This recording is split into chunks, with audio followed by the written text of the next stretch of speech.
Hey, folks, welcome to the pre-show of the program. Nothing to shake a stick at or write home about. It's just the setup time.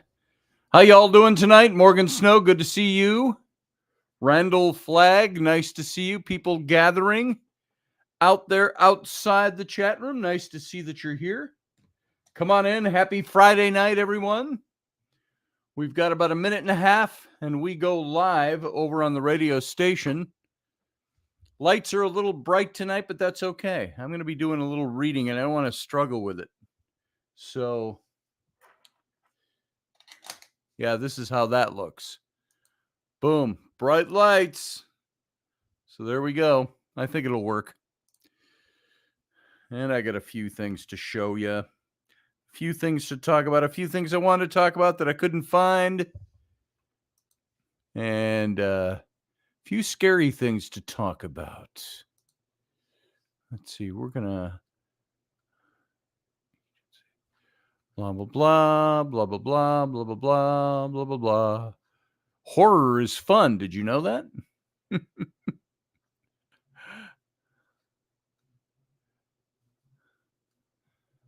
9:02 and 23 seconds. We're getting there.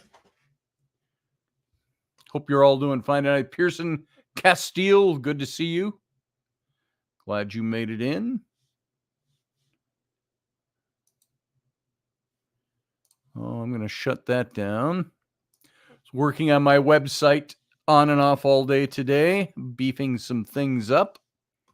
Go over there, ScottAllenRoberts.com. Take a peek. Look at my portfolio section. Here we go. Going dark. Stand by.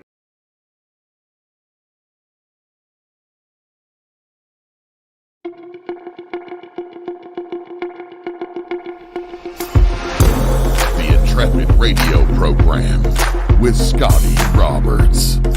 Intelligent talk.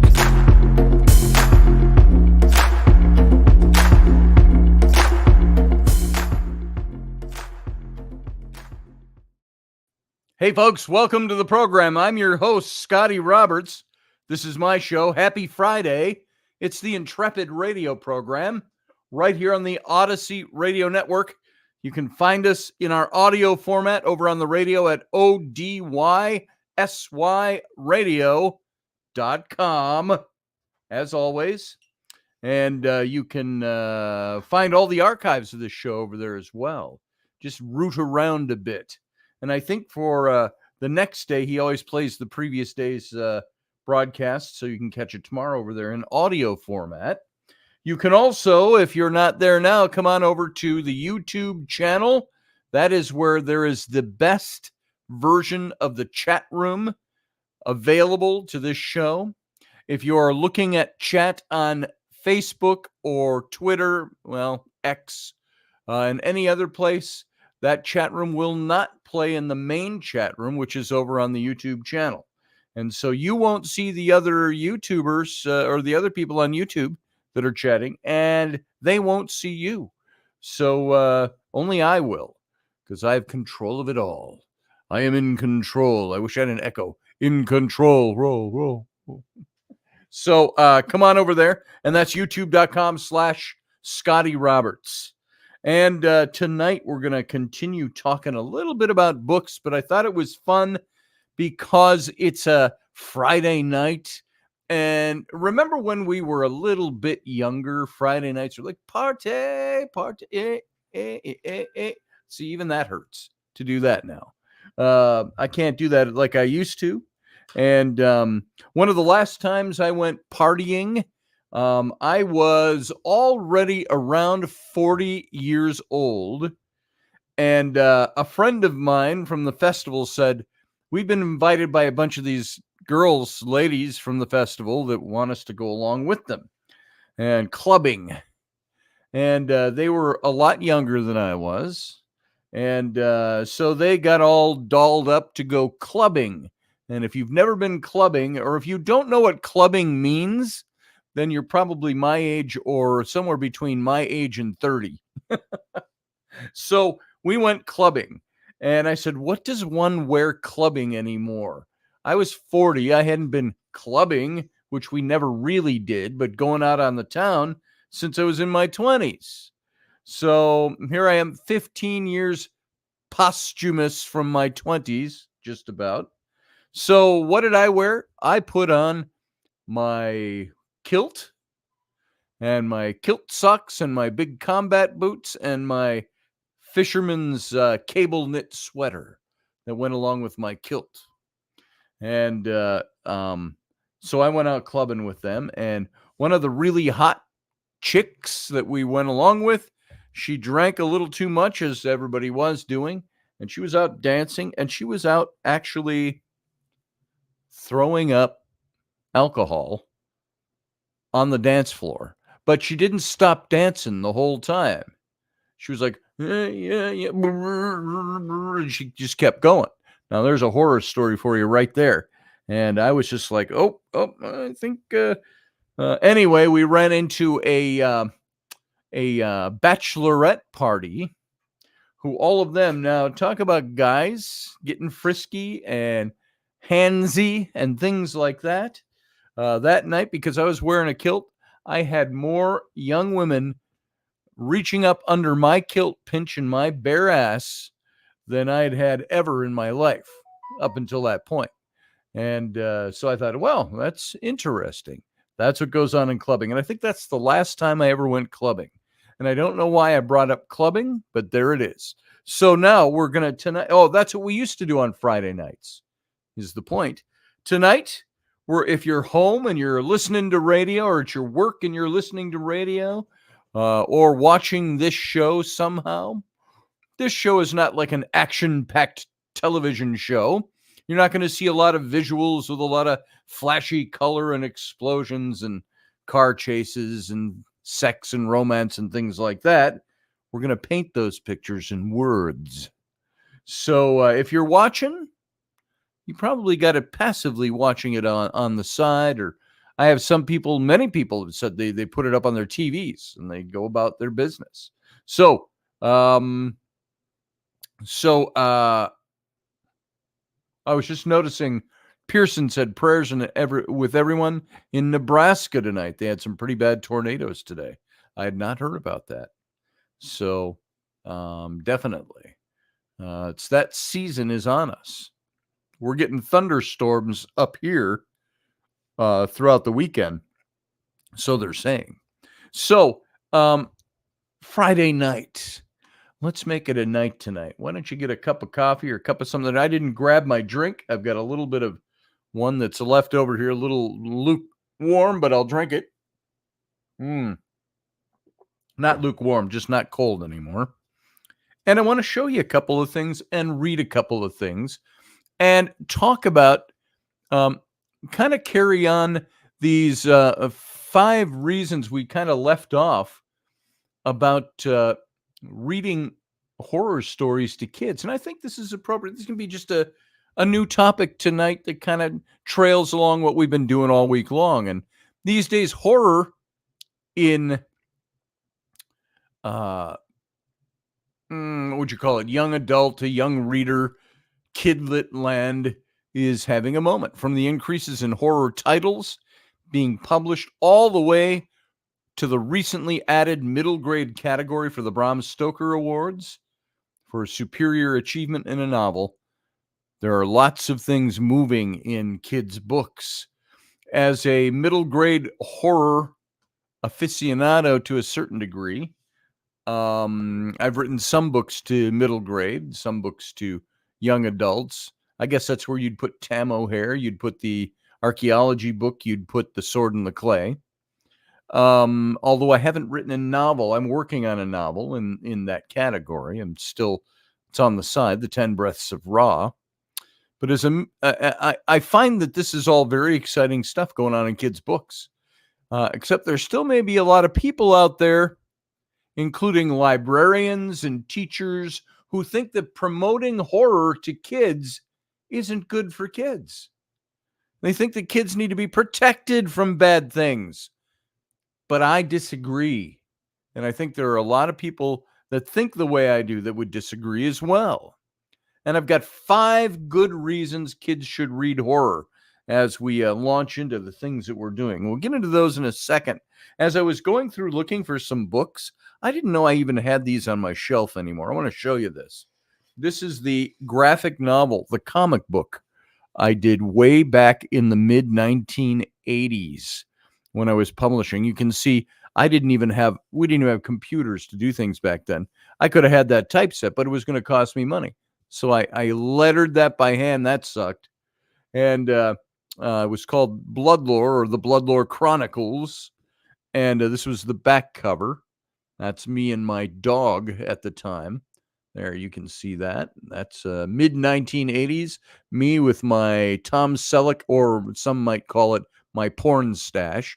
Suzanne Hall is a woman that I have not talked to almost since this time, but she helped me write this because this was back when I had the story in my head and I was not at all confident in my writing.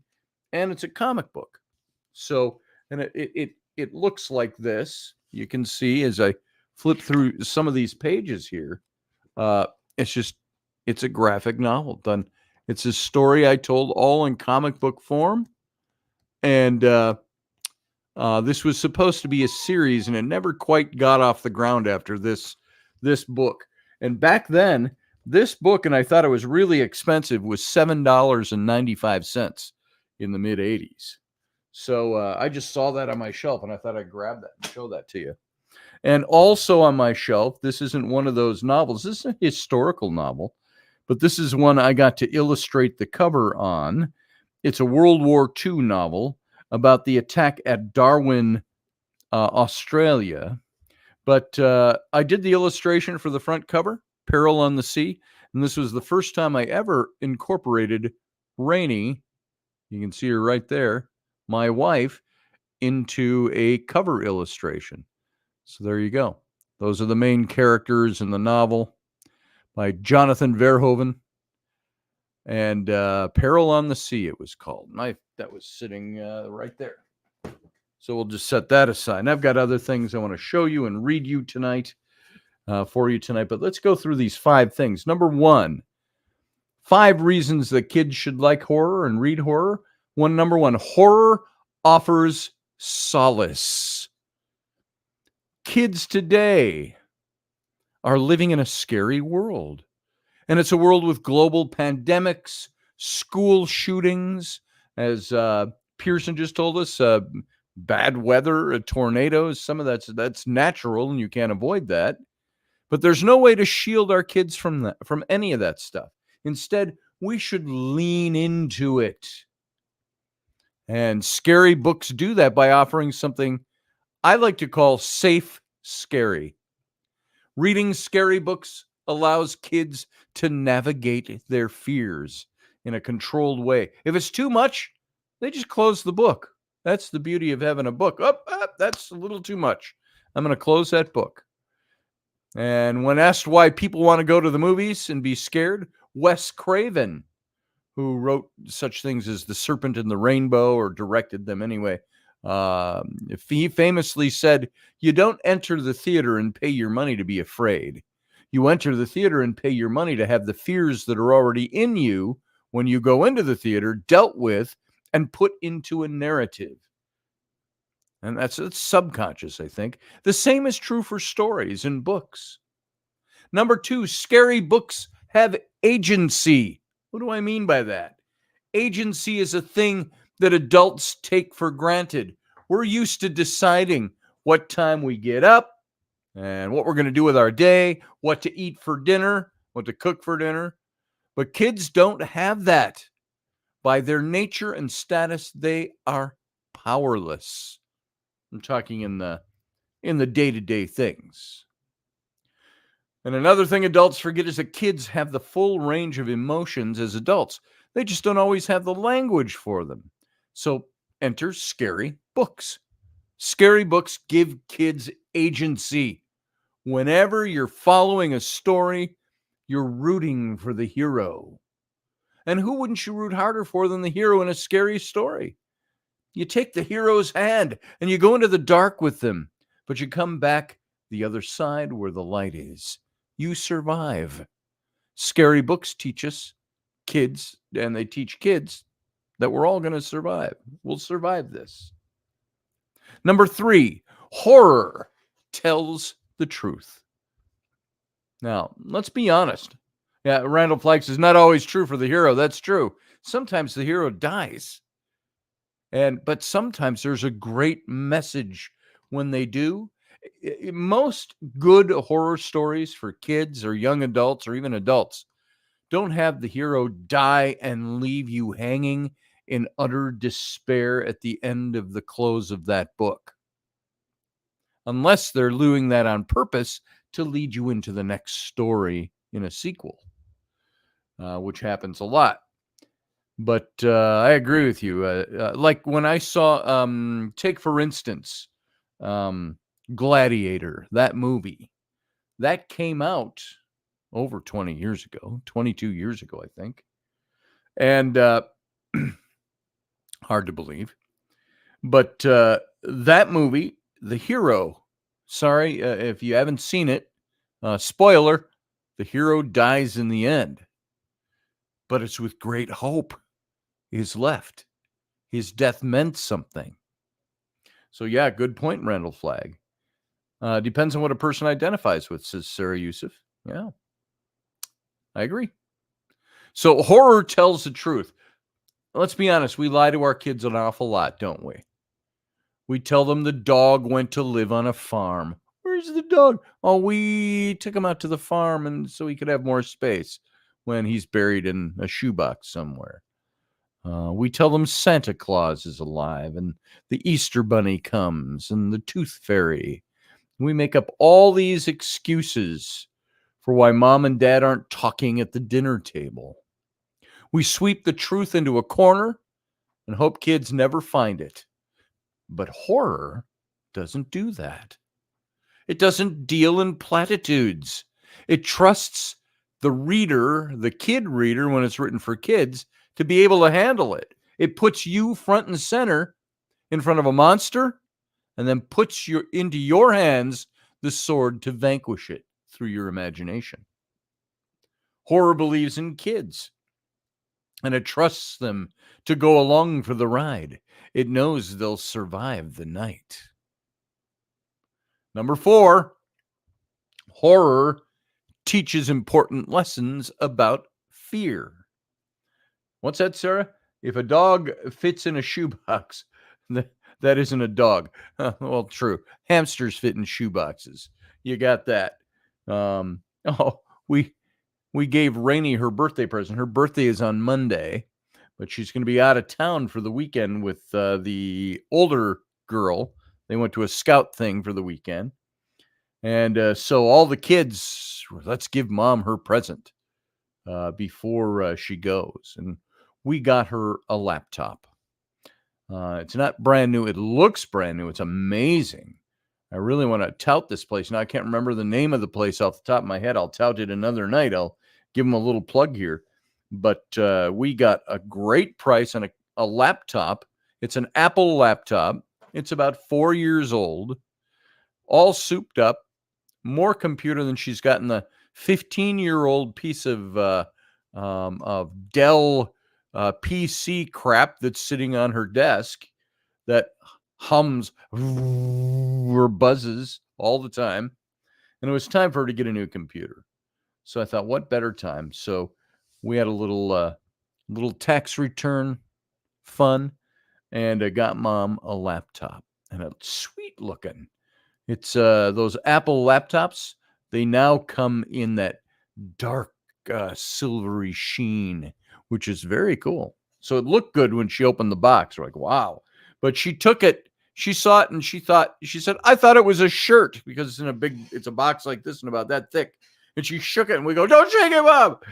So anyway, I don't know how I got off on that, but so I think it's something you said, Sarah. Yeah, that's the kind of box. I was thinking it just made me think of the size of the box. Boom. Stray brain cell farting, rabbit trail. Let's get back to it. So the point of horror teaches important lessons about fear. And one of the first lessons I learned about fear was that It offered no middle ground.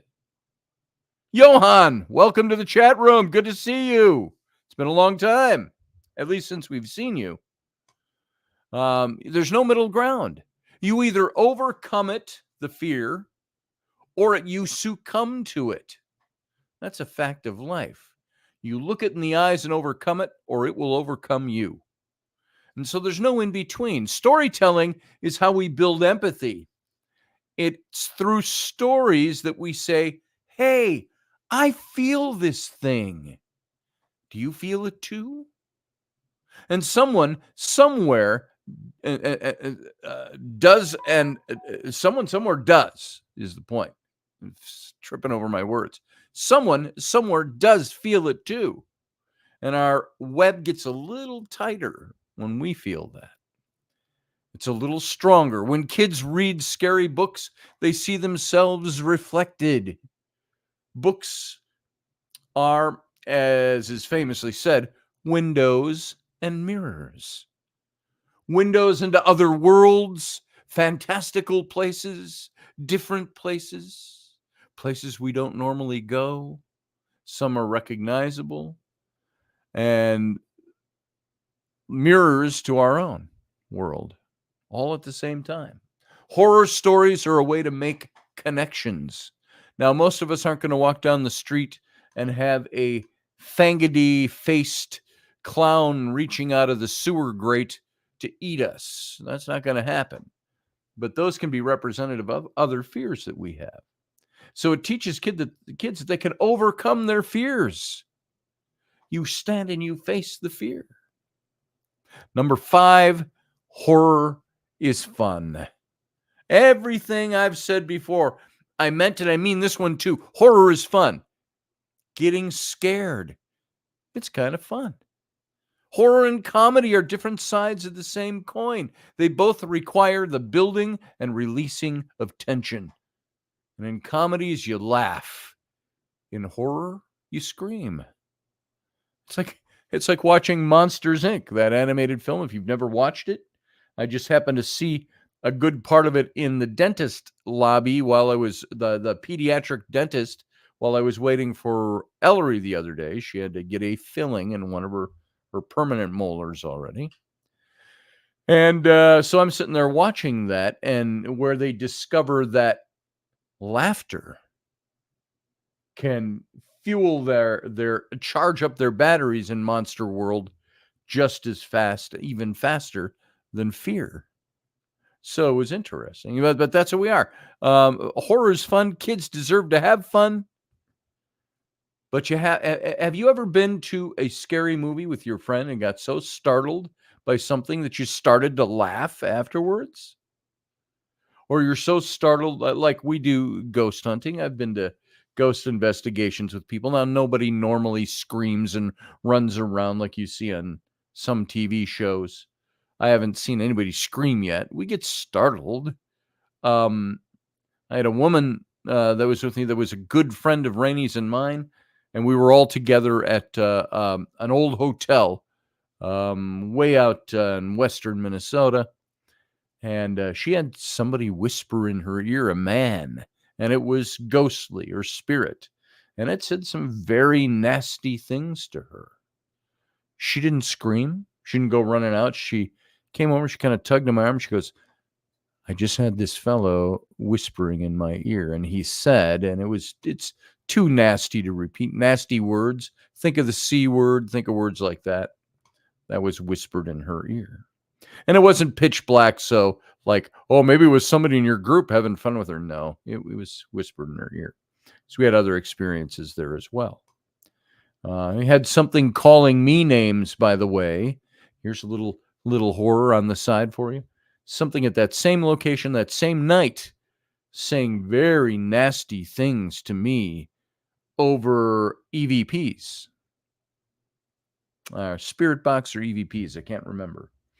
And I said, and it was threatening me. I'll kill you. Growl, all this stuff, and this voice coming through a spirit box. And I said, well, that's fine and dandy. I said, who gave you the right to say that to me? And it came back almost sheepish, and it said, oh, they were EVPs because we recorded for a couple of minutes and played back because you could hear inflection. And it said, I said, who gave you the right to say that to me? What makes you think you have a right to kill me or talk to me that way? And it came back and it said, I'm Lutheran. And it's like, was it the same guy? Yeah, it was the same voice and it was the same line. We had a whole conversation going on. So anyway, I just thought that was horror and funny. But we didn't have people running out and screaming. But a lot of us laughed. We were so darn scared about some things that you laugh. It's about the only way you could deal with it. Horror is fun. Kids deserve to have fun. No one would ever think about taking away a funny book worried about what it would do to a child. Horror for kids is a necessary and important genre, and it's not one we need to shy away from. Horror teaches kids how to stay focused on slaying pretend monsters, so that later in life, when they meet a real one, they'll know what to do. It's a privilege to write horror for kids, to watch them go shoulders back, head held high, straight into the dark, knowing that they're going to be okay. So, yeah, horror is good for kids. And I wanted to bring that up because I think it's very important. And I've got a bunch of little books here that I pulled out that I want to share with you. We were talking the other night. If Joseph is here anywhere from the other night, I've got a list of books here. I couldn't find them all. I couldn't find The Ghost of Nicholas Grebe.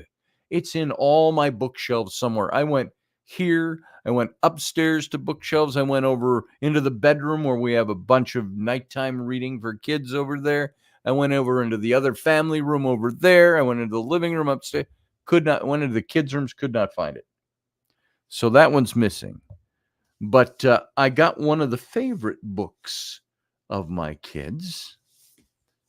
And we've read this on here a long time ago. The Dark. This is by Lemony Snicket with illustrations by John Klassen. If you remember Lemony Snicket, he wrote the Unfortunate Events, the series of Unfortunate Events. Is that what it's called? The series? A series of Unfortunate Events. Those novels for kids. Middle grade. Very great stuff. And he wrote this book about being afraid of the dark. And I thought it was really good. I'm going to read this to you because it's short and easy. Here, put on your, take a sip of your chamomile tea or your scotch, whatever you're drinking tonight.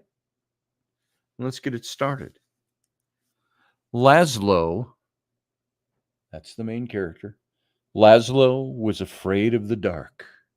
See, the sun's going down. I love the illustrations in this. Very simple for kids. The dark lived in the same house as Laszlo.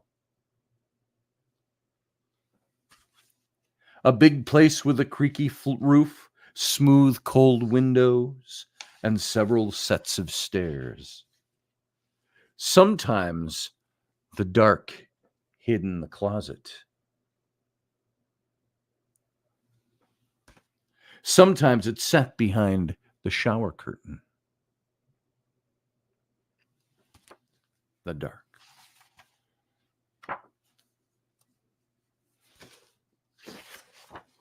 But mostly, the dark spent its time in the basement. All day long, the dark would wait in a distant corner, far from the squeaks and rattles of the washing machine, pressed up against some old damp boxes and a chest of drawers nobody opened. There's the doorway to the basement where the dark lives during the day. At night, of course, the dark went out and spread itself against the windows and doors of Laszlo's house. But in the morning, the dark would be back in the basement where it belonged. Laszlo would peek at the dark every morning. There he is, looking down the basement steps. He'd peek at the dark every morning. "Hi," he would say. "Hi, dark."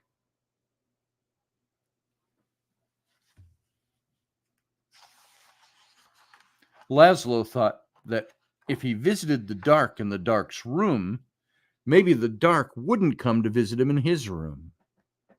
That's why he did that. He always had a nightlight on at night, and there's his bed as he's sleeping in the dark outside. But one night, it did. "Laszlo," the dark said in the dark. There's Laszlo. His nightlight burned out, obviously. He's got a flashlight. The voice of the dark was as creaky as the roof of the house, and as smooth as the cold in the windows. And even though the dark was right next to Laszlo, the voice seemed very far away. "What do you want?" asked Laszlo.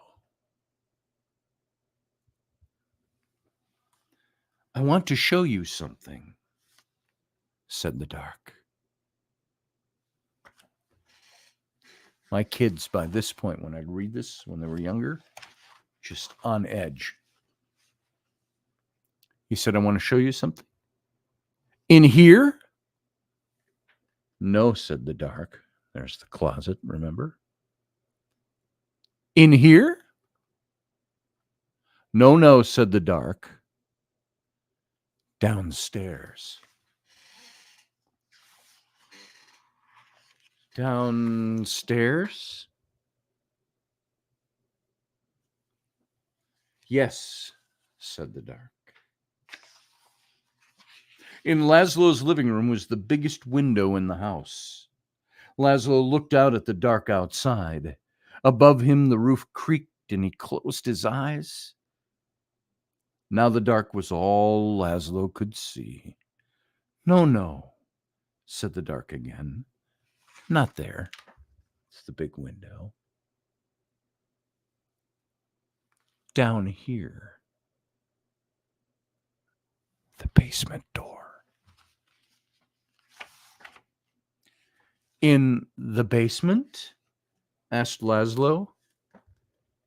"Yes," said the dark. Laszlo had never dared to come to the dark's room at night. "Come closer," said the dark.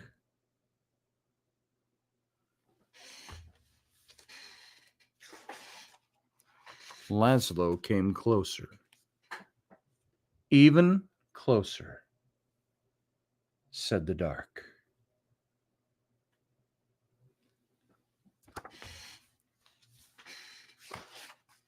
You might be afraid of the dark, but the dark is not afraid of you.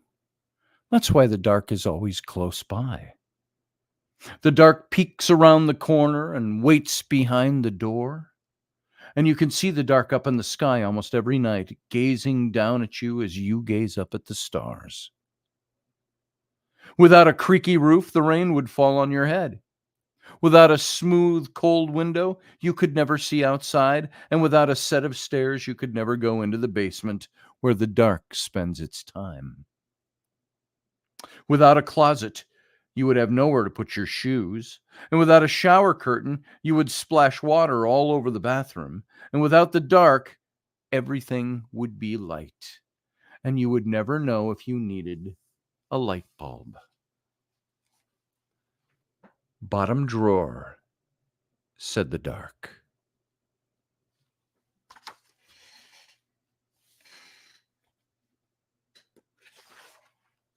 "What?" said Laszlo. "Bottom drawer," said the dark. "Open the bottom drawer." "Thank you," said Laszlo. "You're welcome," said the dark.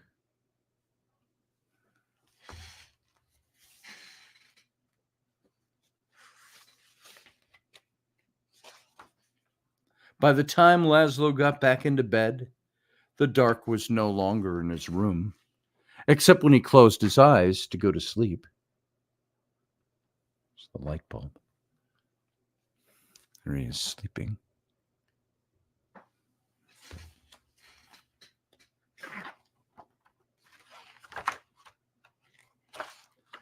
The next morning, Laszlo visited the dark in the basement. "Hi," he said. "Hi, dark." The dark didn't answer, but the bottom drawer was still open, so it looked like something in the corner was smiling.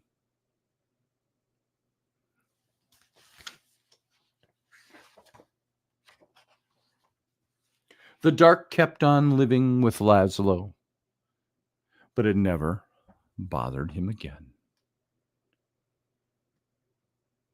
That's the end of the book. What a great book. It talks to kids about being afraid of the dark. The flyleaf says, Laszlo is afraid of the dark. The dark is not afraid of Laszlo. Laszlo lives in a house. The dark lives in the basement. One night, the dark comes upstairs to Laszlo's room, and Laszlo goes down to the basement. This is the story of how Laszlo stops being afraid of the dark. The dark. What a great book for kids. There's that one. Of course, the one that I looked at the first time when I was in kindergarten, Maurice Sendak, Where the Wild Things Are. What a great book for kids. About a nasty little boy, kind of. And he kind of runs away and ends up on this island. Was it a dream or was it real? We don't know for sure. What a great book this was. This is a book that teaches kids all about fear and monsters and dealing with things in life that way. What else have we got here? One of my favorites. I read this to my twin daughters, Abby and Bryn, when they were younger, and my kids like this one too. We read this on the show here once. The Wendigo's Return.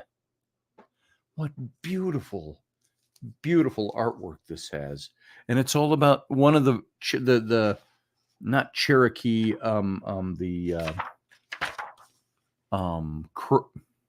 trying to think, maybe it is Cherokee. The Ojibwa version of the Wendigo. Here it is. Here's the author's note. The Ojibwa term Wendigo is still found throughout the Great North Woods, usually in place names like Wendigo Lake, Wendigo Island, Wendigo Road. But few people nowadays have any idea what the name means. It was in the woods of northwestern Ontario many winters ago that I first heard a version of this delightful tale told by a white-haired Ojibwe, Anishinaabe woman.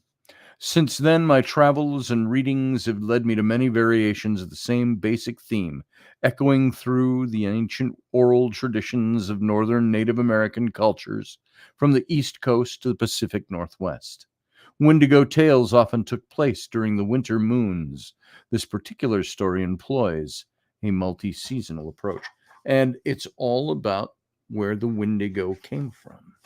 And it starts, just the first page is, once long ago, in the days of the grandfathers, something strange happened in the North Woods, the land of the Ojibwa. And this is some of the illustration work. It just beautiful, stylized work. And it's all the story of the Wendigo. I love this picture. Look at this one. They're fishing, yet there's that shadow lurking in the background. The Wendigo.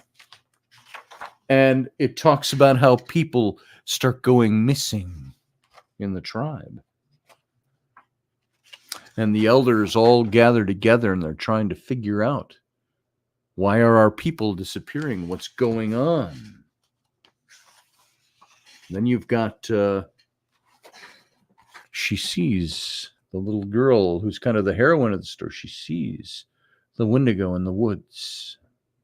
And she's got some ideas of how to deal with him. And it's how they capture him, how they kill the Wendigo, and spread his ashes on the wings. And it's how he returns every year for his revenge. In the little clouds, like ashes on the sky, of biting bugs. They're all slapping mosquitoes and gnats. It's Wendigo's return. Didn't want to give away the story there for you. But, and so it was that the Wendigo returned and returns every summer to this day, keeping the promise of revenge that he made so long ago. Here's your Wendigo. So that's just one of the versions of the Wendigo. I would highly recommend this for kids. I bought this used on Amazon for like $4. You can see it's still got the old library. I did not steal this from the library. So it's and it's beautiful. I like the dust jackets. I like to keep them. All this one's, no, it's not sealed on there. But the book, the hardcover itself, is gorgeous. If you wanted to take the dust jacket off. That's a good book for kids. Wendigo Return. A little longer. I saw this. I'd forgotten all about this until I picked it up tonight. William Joyce wrote Ollie's Odyssey. And he's the illustrator as well. He has some beautiful illustrations in here. In the secret realm of toys, there are many mysteries. There is the code. Here, let's see. Let me get the right glasses on. I don't have my new ones yet, so using all these different reading ones. There is the code of the toys, which is as ancient as childhood. There's also the magic of becoming a child's favorite, the highest honor in the toy world. Billy's mother made Ollie by hand. He was a toy who would matter. He becomes Billy's best friend, confidant, pal, and yes, Billy's favorite. But there are villains in the toy world, and Zozo, the clown king, is the most feared. He and his toy henchmen, the Creeps, have sworn to steal and imprison favorite toys until they forget their children and become forever lost.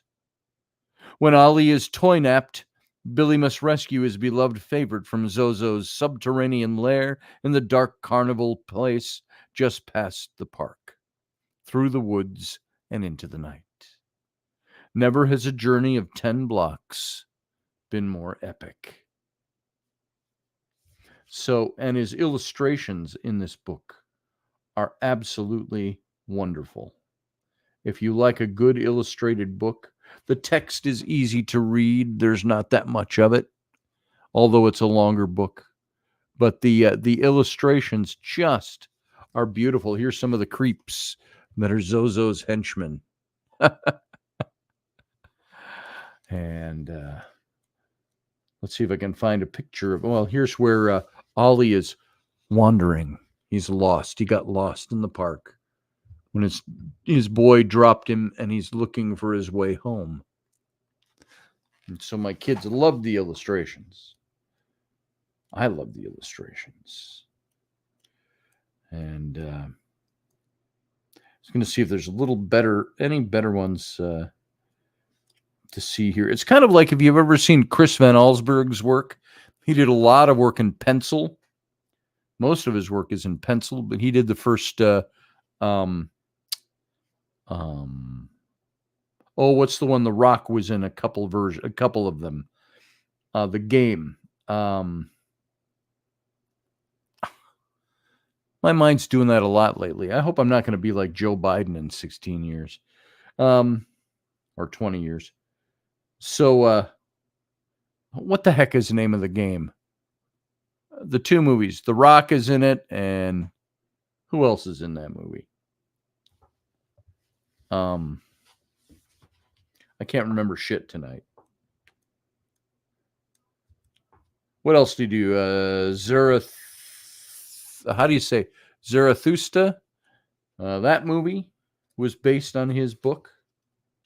Oh, what the heck is the name of that movie? Jumanji. Good grief. Why couldn't I remember that, Randall Flagg?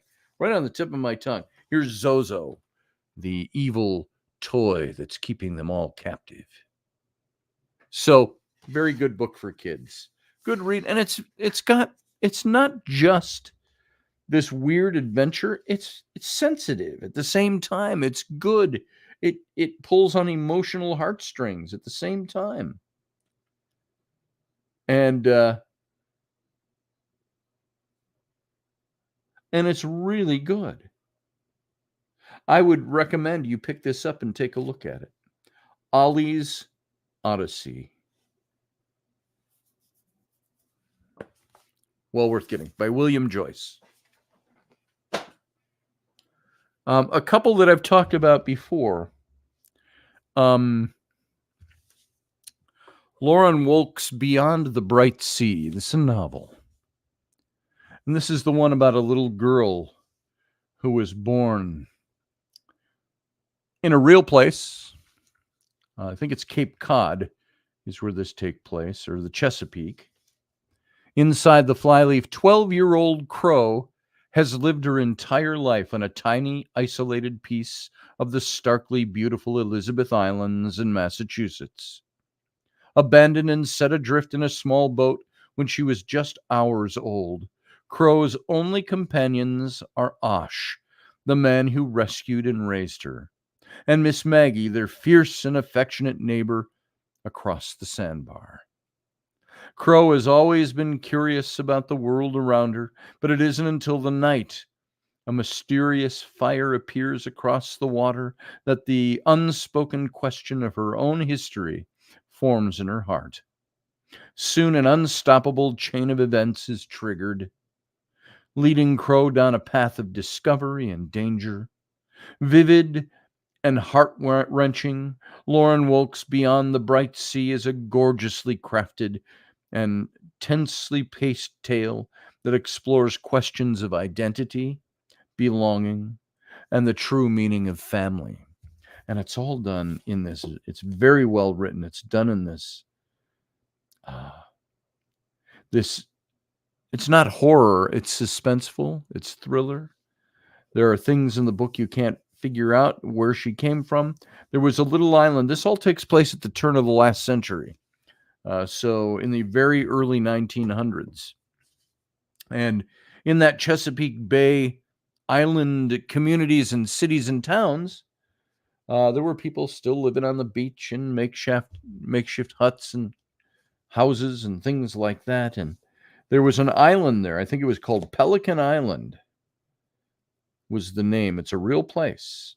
That was a leper colony.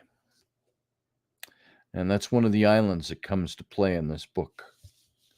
And so Lauren Wolk, she wrote this book. She wrote Wolf Hollow, which is another kind of coming-of-age story for a girl that's just like this, but it's good for boys, too. Girls have to listen to boys' coming-of-age stories like that. So,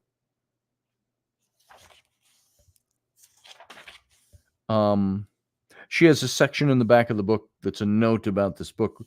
Writing is, for me, the finest possible adventure. All I need is a guide and a place to start. The adventure I took in Beyond the Bright Sea began with a young islander named Crow. She simply appeared in my imagination one day, and I spent a few weeks watching her and imagining where she had come from and where she might go next.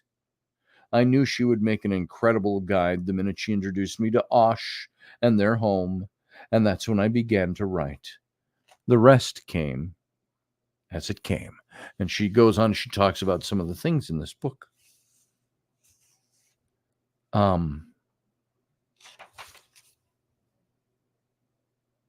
don't want to give this away. There's so many. I don't want to read the end of this. I'll give a spoiler alert here. Just the end of this. No, I won't read it because it would spoil it for you. There's such good stuff in this book. This is the one book where my daughter, my littlest Ellery, she was about 6 when we read this. And she said to Rainey, "Why is Dad crying?" And it was very hard to control my tears reading the end of this book. And Mom said, well, there's some things in there that just touch Dad's heart. And so I'm not going to steal that from you by reading that, but there's another great book. This one has to be one of my very favorites. And I've talked to you about this book before. A Monster Calls. This is an incredible book. Brilliant and elegant, with all the thrills and ambition you would expect from the author of the Chaos Walking trilogy. Haunting, lyrical, powerful, and true. Patrick Ness has crafted a masterful story about grief and loss, love and hope that lingers in the heart like a ghost. Compelling, powerful, and impressive. Exceptional. This is storytelling as it should be. Harrowing, lyrical, and transcendent. All of these things are things that people have said about this book. The monster showed up after midnight, as they do. But it isn't the monster Connor's been expecting. He's been expecting the one from his nightmare, the nightmare he's had nearly every night since his mother started her treatments. The one with the darkness and the wind and the screaming. This monster, though, is something different, something ancient, something wild, and it wants the most dangerous thing of all from Connor. It wants the truth. And what an amazing book. And what amazing illustrations. This is just the inside the title page. But look at this. This is how the illustrations are handled in this book. See if I can get it right on the screen. There he is.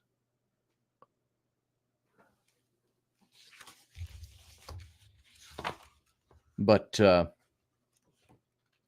see if I've got a couple more of the illustrations in here. Are just stunning.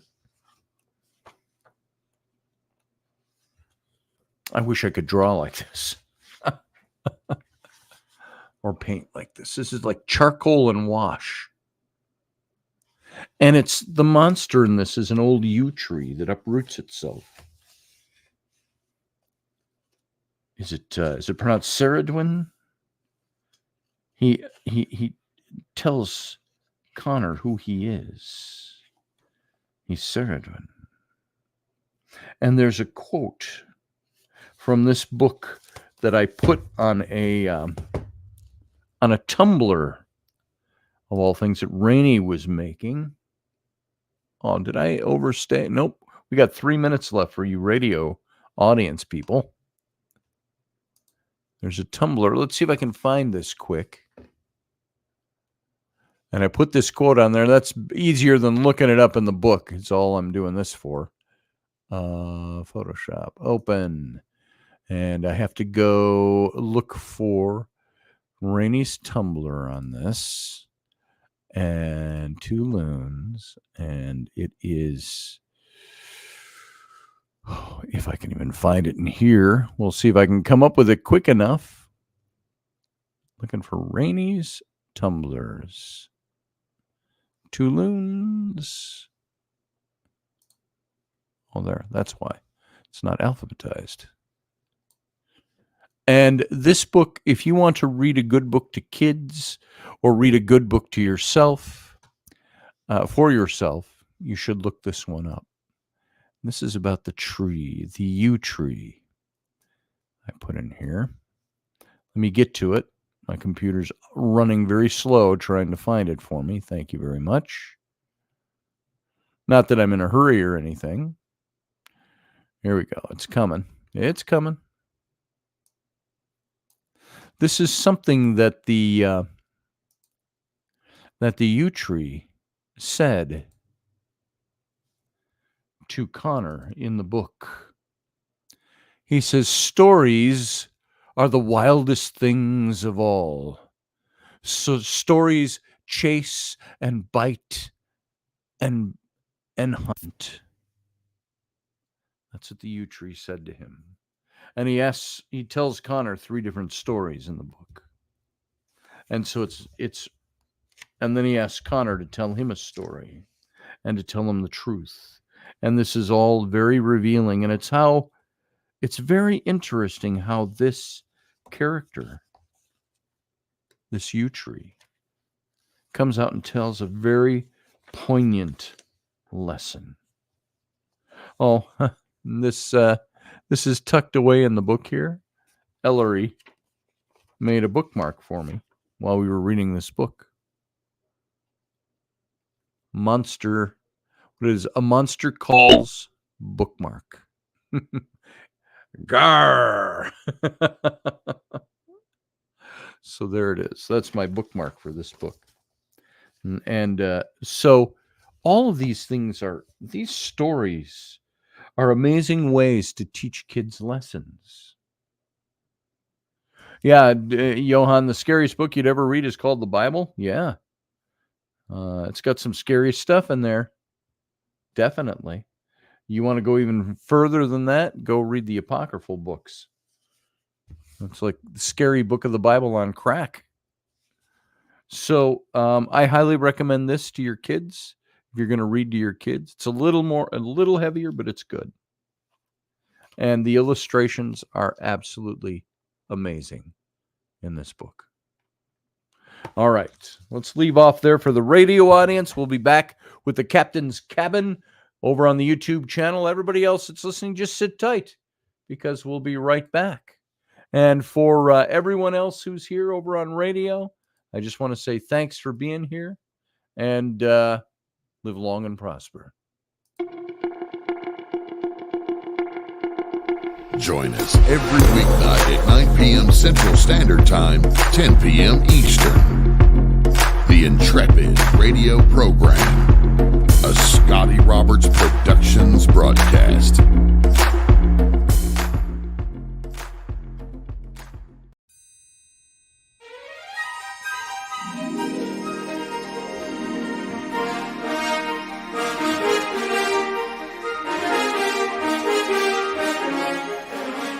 Hey folks, this is Scotty Roberts, and this is the Intrepid Radio broadcast.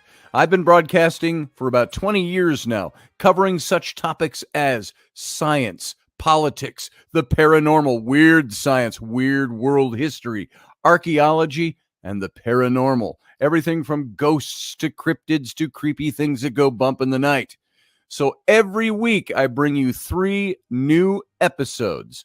Come and join my channel and also be a patron to this site. So see the details below, and we'll see you here.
Dave, I love you, brother.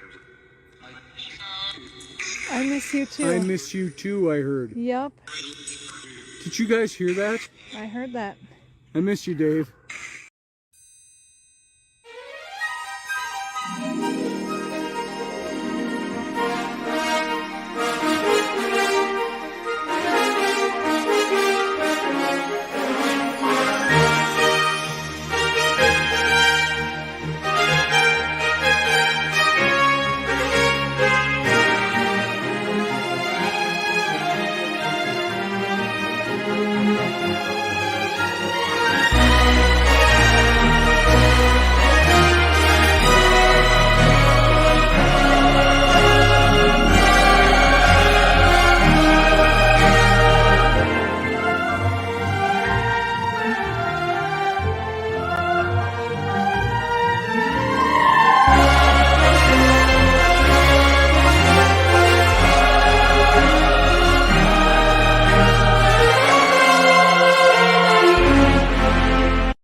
Well, welcome to the Captain's Cabin, everyone. I hope you enjoyed the show tonight.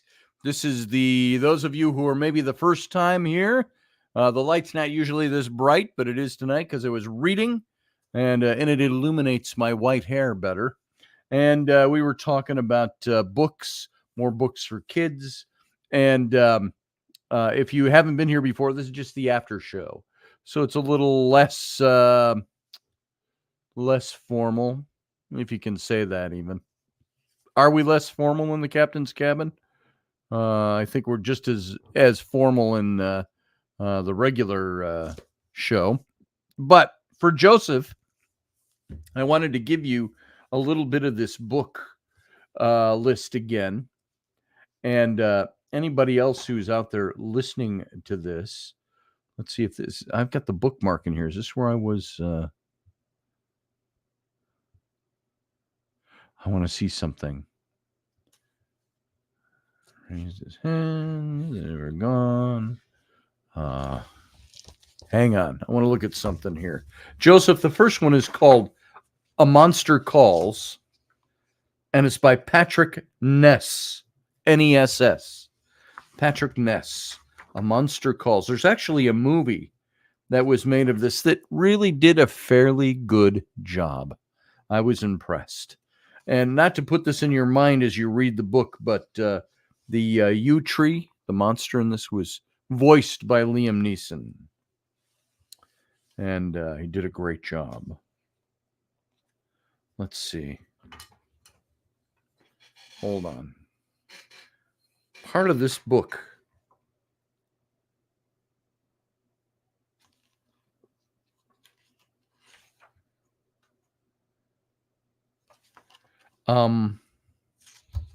Again, there's so much of this. I would love to read you parts of this, but it would give it away. So I want you to be able to enjoy this book, so I'm not going to do that. But there's the first one, Joseph.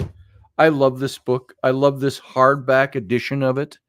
I love the way it's put together with the silver foil on the front and on the spine. I love the illustrations. I love the feel of this in my hand. It's a great book. Really well done. Really well worth reading. All right. Then, what else have we got? Let me pull this chair closer, because I threw them all in this chair. Books by Lauren Wolk. She wrote Beyond the Bright Sea. Lauren Wolk. Beyond the Bright Sea. It's about the little girl who they find, this isn't giving too much away, but she suspects she was put adrift by parents from the leper colony, and when she was a baby, and the old fisherman Osh found her and raised her, and she's 12 years old in this book, the age my daughter is right now, my middle daughter, and Rowan. And so this is a beautiful, beautiful story. And like I say, I don't want to give anything away in the book, but I do want to share a little something. Let's see. toward the end of this book, there's a beautiful little section here. Chapter 40. Let me find it. And there's some of this that brought tears to my eyes. And there's a lot that's mentioned here that's in the story. So we won't touch on that. But Niall, I see you there. Give me a minute and I'll get to you. While the treasure stayed safely under the sea, I stayed with Osh and Miss Maggie on the Elizabeths, and we learned how the stars changed with the seasons and how we did too. Jason never did come there to find me. That's a reference to the book, of course, earlier in the book. I thought about writing to Mrs. Pelham to ask if he'd been back to see her, to ask if she told him about me, but I didn't. I was afraid he might have chosen to let sleeping dogs lie, and on this goes, this little bit of narrative.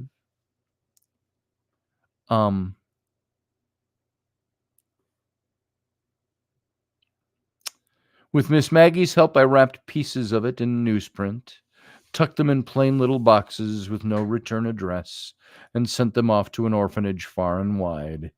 You aren't worried that whoever opens these will simply keep what's inside? Miss Maggie asked me as we packed up the treasure in small portions and sealed the boxes tight. I shrugged. What would you do if you opened up one of these and knew how much food it would buy for those babies? Crow? Miss Maggie said, her eyebrows high. You have to ask? Of course not, I said. And I figure anyone taking care of babies in an orphanage is probably a lot like you. And if they weren't, there wasn't a thing I could do about that. Now, at some point during these long golden years, Osh told me that he'd given me another name when I was new to him. Besides Crow? I asked. He nodded. Besides Crow, in your other language? I asked. He nodded again. What was it? What is it, you mean? I thought back and back. Was, is, will be. I answered, it doesn't matter much since I'm here now and I have a name. I smiled at him. You don't want to know what it is? I made a face. Of course I do, Osh. So he told me. It was another of his foreign musical words, and I vowed to learn how to say this one properly. What does it mean? I asked him. Whatever you want it to mean, he said. I told you a long time ago. What you do is who you are. I thought back over all I'd done since I'd spied that first fire on Pentecost Island, and let it touch a wick inside me. And I decided that I knew what it meant, that name. When I said, daughter, he smiled and put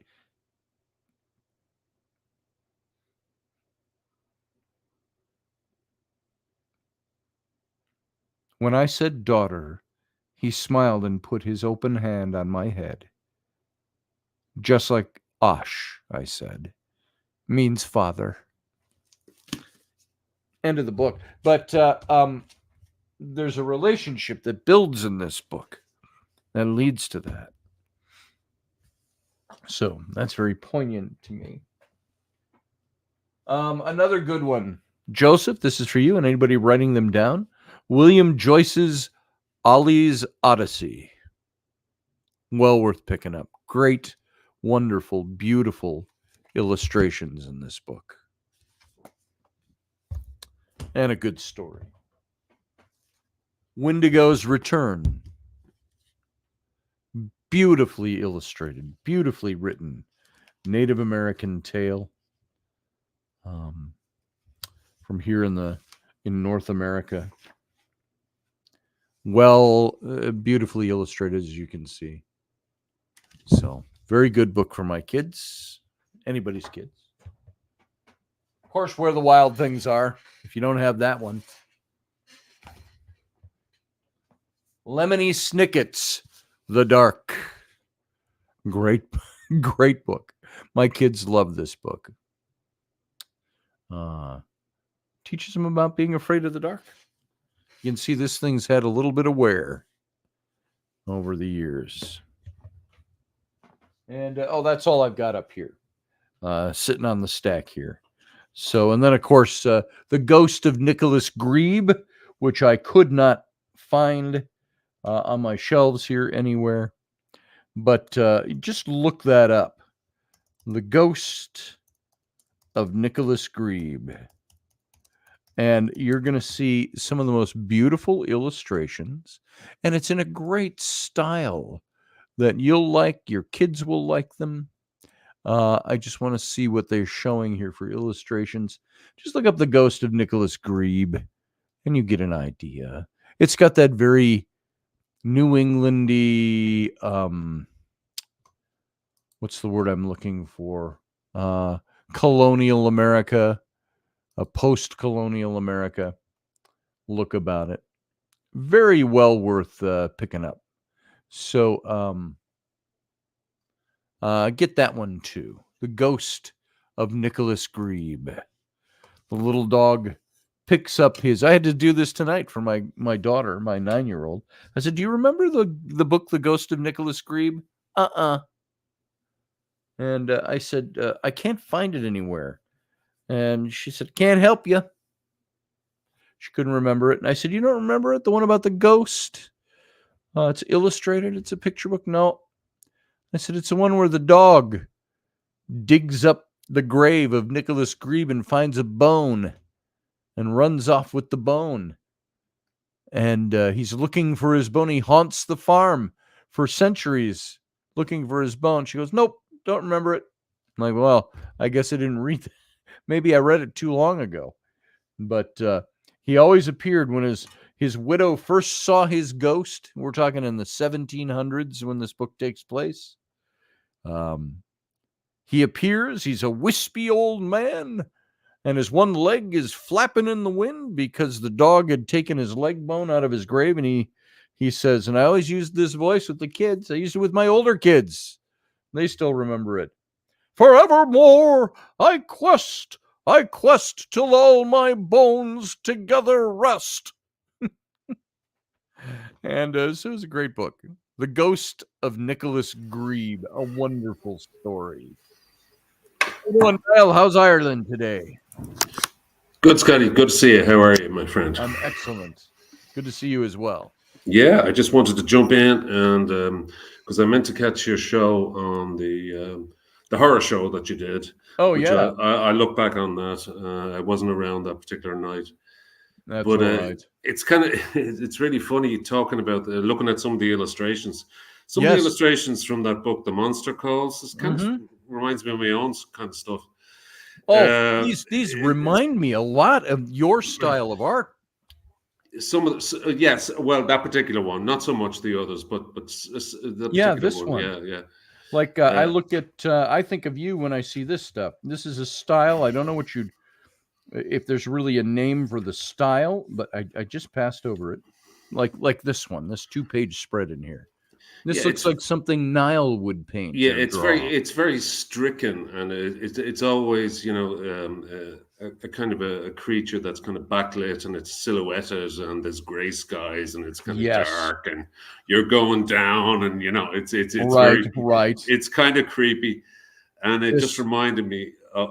But yeah, I don't know the book, but I mean, really, it's very similar to the kind of stuff that I'd be. It's very similar to the kind of yeah. work you do. Yeah. It's by Patrick Ness. I'm trying to see who illustrated I must this. check that book. I must check that the book illustrator out. on the cover, which surprises me. Illustrated by Jim Kay, K-A-Y. Yeah. Would that be a YA book, or is that what kind of book? A young,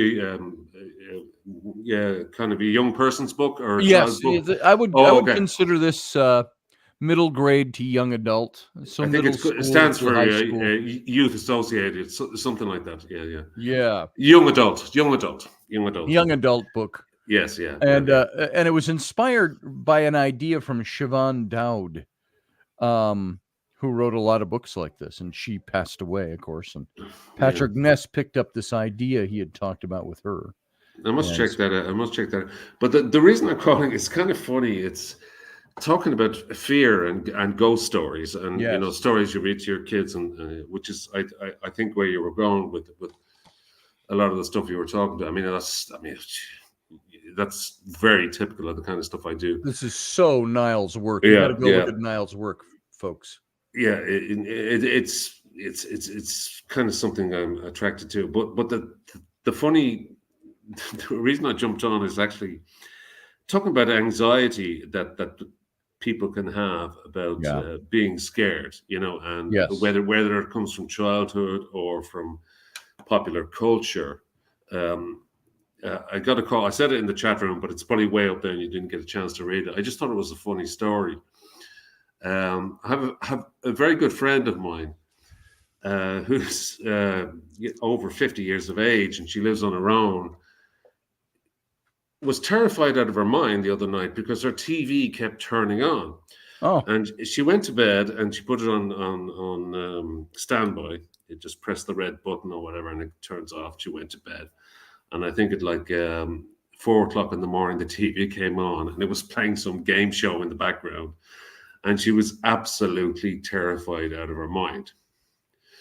And she because it reminded her of all of those horror movies that you see, Yes. where the TV keeps turning itself on when you turn it off, and Yes. you turn your back and you walk away. Here. Yeah, and the TV comes back on again. Yes. So this happened a couple of times. But would you believe it? She actually ended up calling me at like 5 o'clock in the morning because she was so terrified. She couldn't understand this bizarre, horrific thing which she was associating with horror movies. The TV that turns itself back on. That she ended up calling me at 5 o'clock in the morning. And she said, "Niall, why does my TV keep turning itself back on? I don't understand it. It's like, what's going on?" And I was like, "I think I know what's going on because I went through this once before." And I went to visit her a couple of weeks ago, and I noticed her remote control was batteries in her remote control was running low because we kept getting a message on the TV screen. The batteries in your remote control are running low. Please replace them. Yeah. Now and again. And it happened to me once before. Once especially with these new smart TVs, you've got massive TV, right? With these smart TVs, once the batteries start to deplete, then when you put it on standby, it can suddenly turn on because the batteries are kind of wearing down. So the signal kind of gets scrambled. So the signal between the remote and the TV gets scrambled because the batteries are nearly dead. Mm-hmm. So but what was funny about it is that terror in her. She rang me because I think she assumes I'm in tune with all this kind of weirdness. That is it a ghost? Is it my TV is turning itself on? No. I think, and I just said, I think it's your remote control. Just change the batteries. So she went out the next day and changed the batteries, and everything's fine now. And sure enough, yeah. And it just goes to show you that sometimes that terror that people have of the TV that turns itself on, from right? All those endless horror movies that we've all seen. It's a trope of horror movies. The TV that keeps coming on by itself. Yes. It was so far ingrained in her psyche that she was genuinely convinced that there was some ghostly presence turning on the TV. Sure. It was the only explanation. Now, I've never had the TV or radio turn on or anything. Rainey had, this was many years ago, at the beginning of our marriage. I was doing one of the events on the Queen Mary with the Ghost Hunters. And so I was away in California and she was home in Wisconsin. And my older kids, we hadn't had our own kids yet. My older kids were off with their mother. And we lived in a farmhouse on the ranch, an old farmhouse, 100 years old. And there was an enclosed stairway that went upstairs to the kids' bedrooms. There were 2 bedrooms up, and there was a landing at the top of the stairs.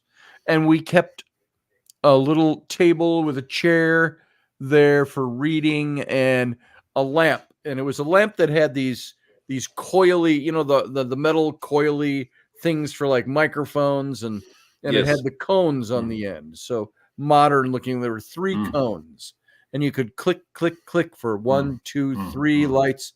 4th click, turn them off. Well, we always clicked one light, so there's always one light on upstairs during the nighttime when they'd close their doors and they didn't come out stumbling and fall down the stairs. And so our bedroom, we had turned the front porch into our bedroom because we needed the room.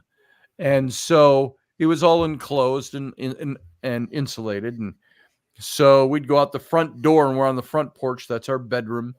And there were windows on the inside, just plain old windows, the old with the weights and the ropes and the weights that were the window weights inside the window frame.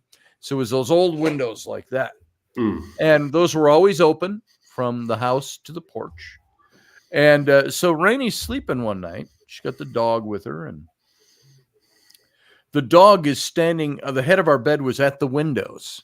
So if we just looked up over our heads, we're looking in the house through the windows that were open for the kids.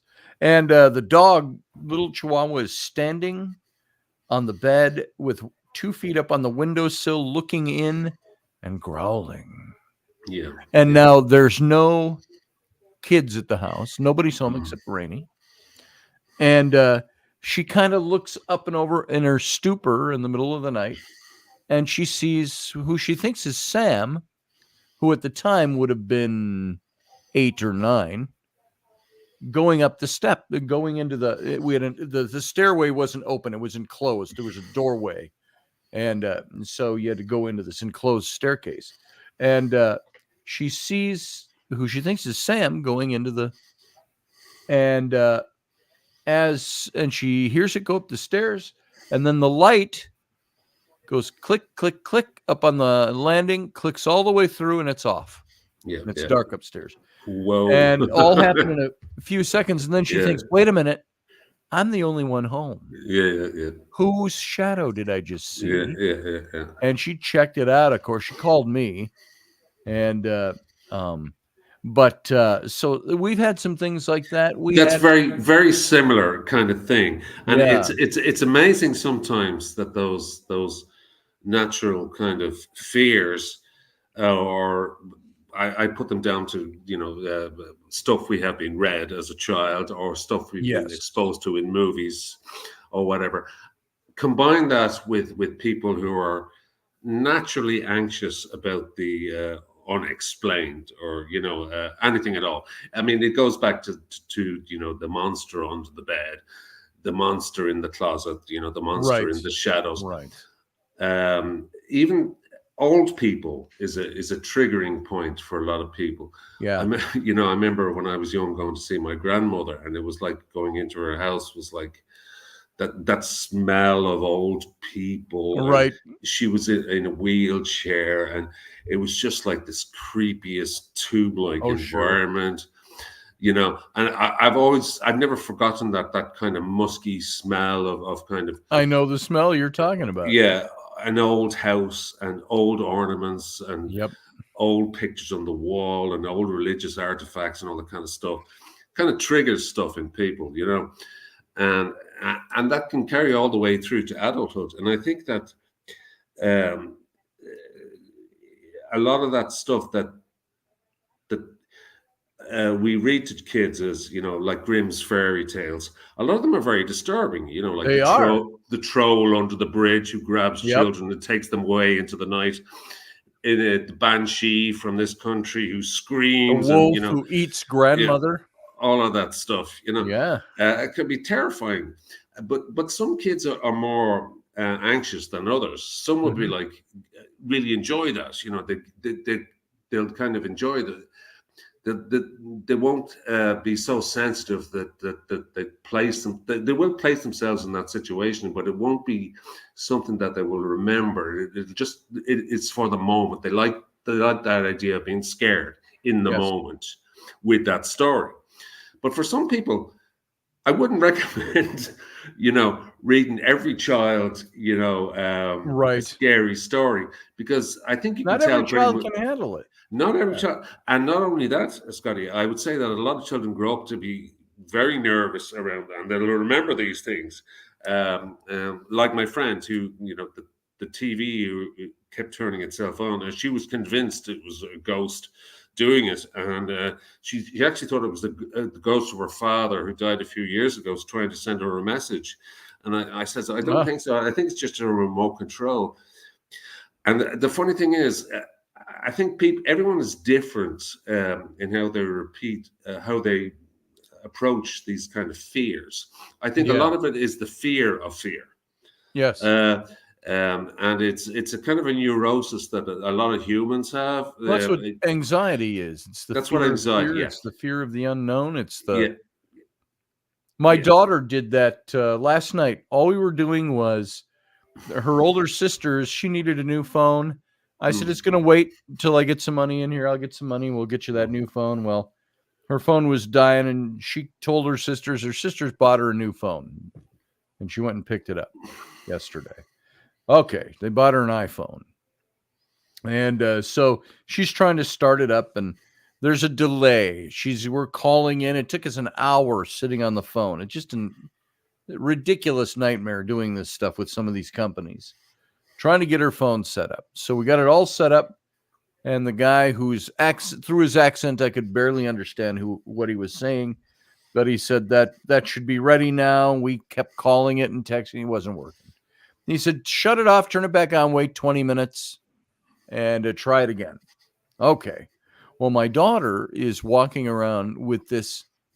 Now, this is a silly thing to be anxious about, but it's a phone, but she's walking around and she's not focusing on anybody. She's just talking to the rooms, and she's saying, it's not going to work. I just know it. I'm going to wait another 20 minutes and it's not going to work. It's going to fail. It's going to, and I said, calm down. It'll be okay. I said, you know what? If it doesn't work, we'll call them back. We'll get it working. It's not going to work. I am not going to have a phone for my weekend. I am not going to have, and because they went on that trip with mom. And so it's like, calm down, daughter. Anxiety. That's her anxiety. Well, I think the whole thing of phone anxiety is slightly different. Yeah. I think that every teenager or every young person, hey, Luke Acord, has a terror of losing their phone. But nowadays, I'm talking about the real kind of sense that creepiness. People who are afraid I of only the dark. use the phone as an example of a lighthearted example of anxiety. It's a good example, but sometimes people can carry that around. The fear of the dark, the fear of the creak on the floorboards, and usually it's associated with something from their childhood. I always put that anyone who's ever hung around in an environment with their grandparents and they didn't want to be there, and they kept on getting kissed on the cheek by their grandparents, and I remember that as a child, finding that so creepy.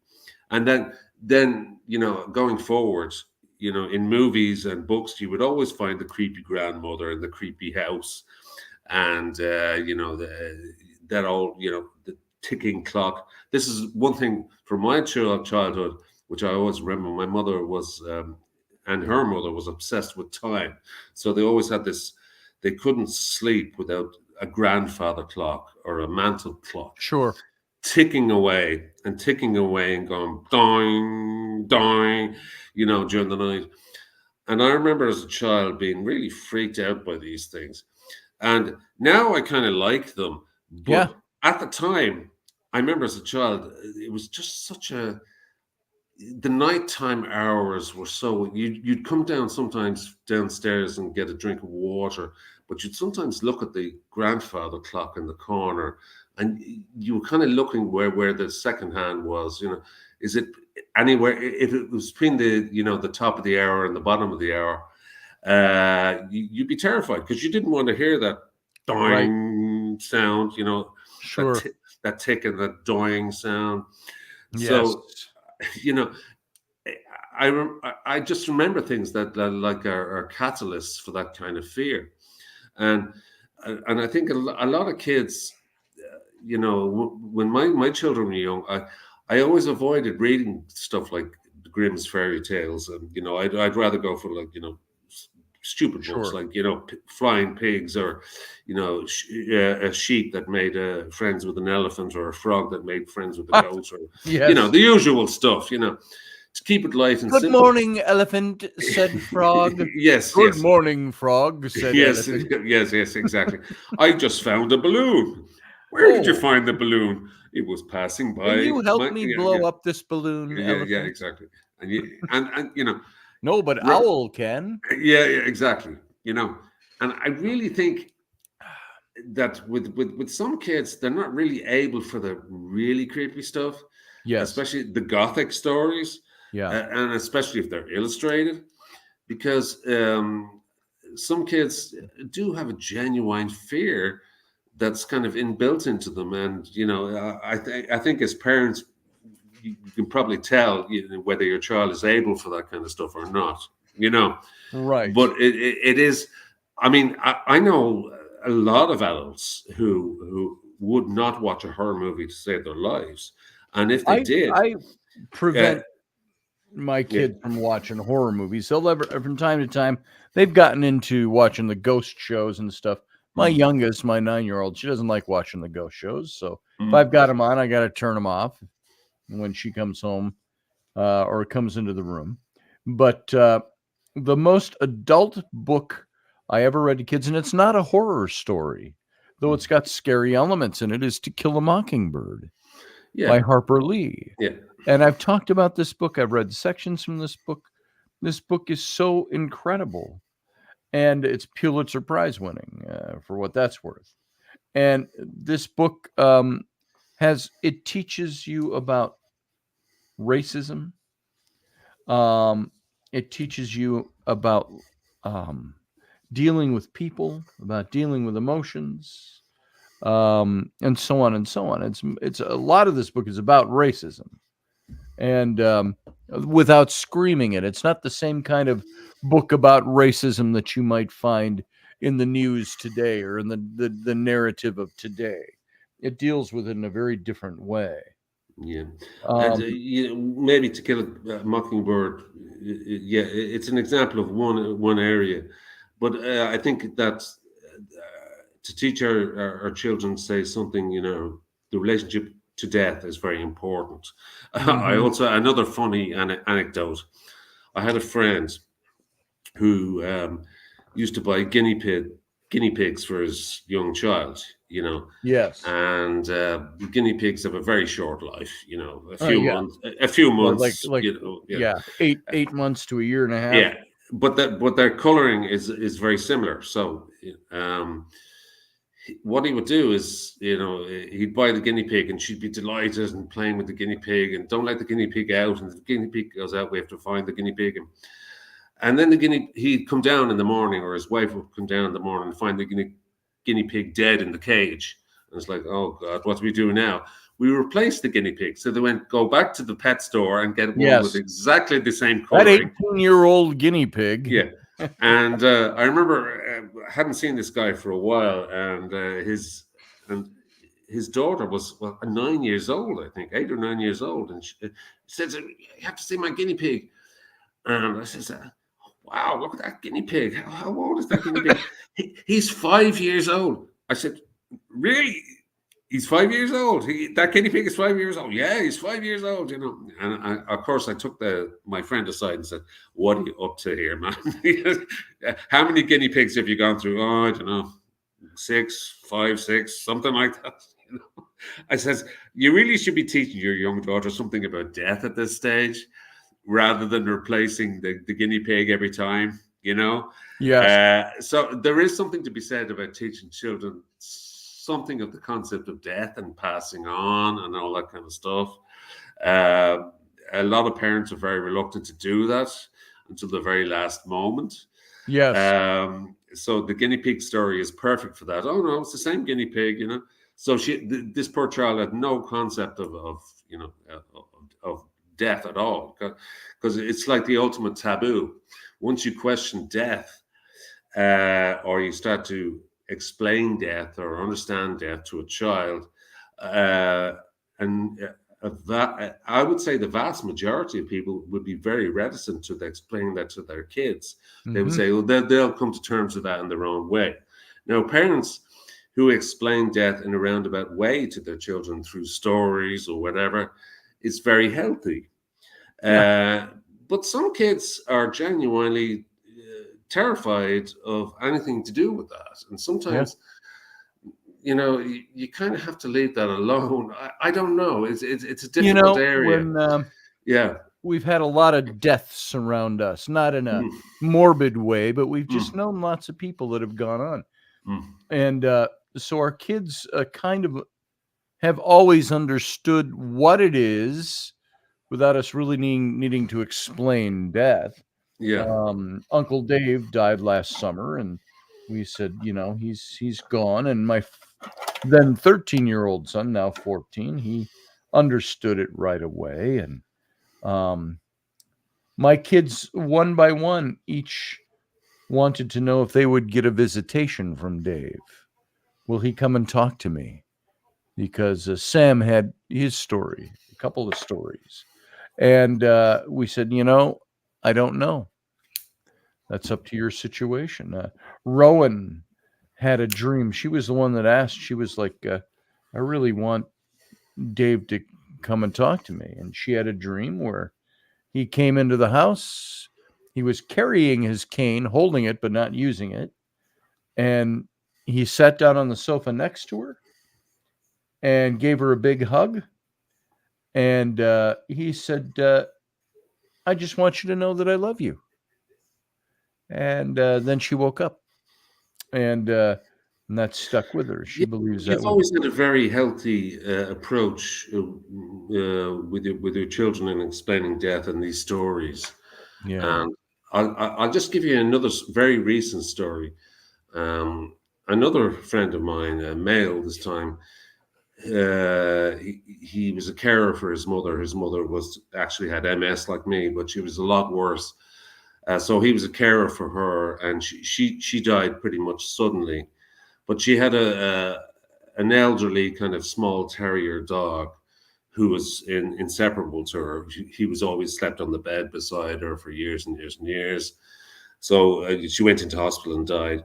And the dog kind of gave up on life very quickly within a couple of months of her dying. He slowly started to go downhill. And I went over to see him again just a few days ago. And this dog, I saw this small little terrier lying in its basket. And I said, that dog hasn't moved for hours. And he says, oh, no, he's okay. He's okay. He's just, he hasn't been the same since my mother died. And I says, are you sure? Are you sure he's still alive? And that night, that night, I stayed overnight in his house. And I was a bit creeped out by his relationship with this dog, because I took one look at this dog and said, that dog is dying. That dog's. I says, I know he'll be okay. And I remember hearing his voice the following morning, and he was like, I could hear him whispering from the kitchen. I slept on the couch in the living room, and I could hear, come on, it's okay. Come on, try, please try, please try. So I went out, and this is a grown man, and I went out, and he was desperately trying to lift the dog's head to get it to eat something, to drink some water.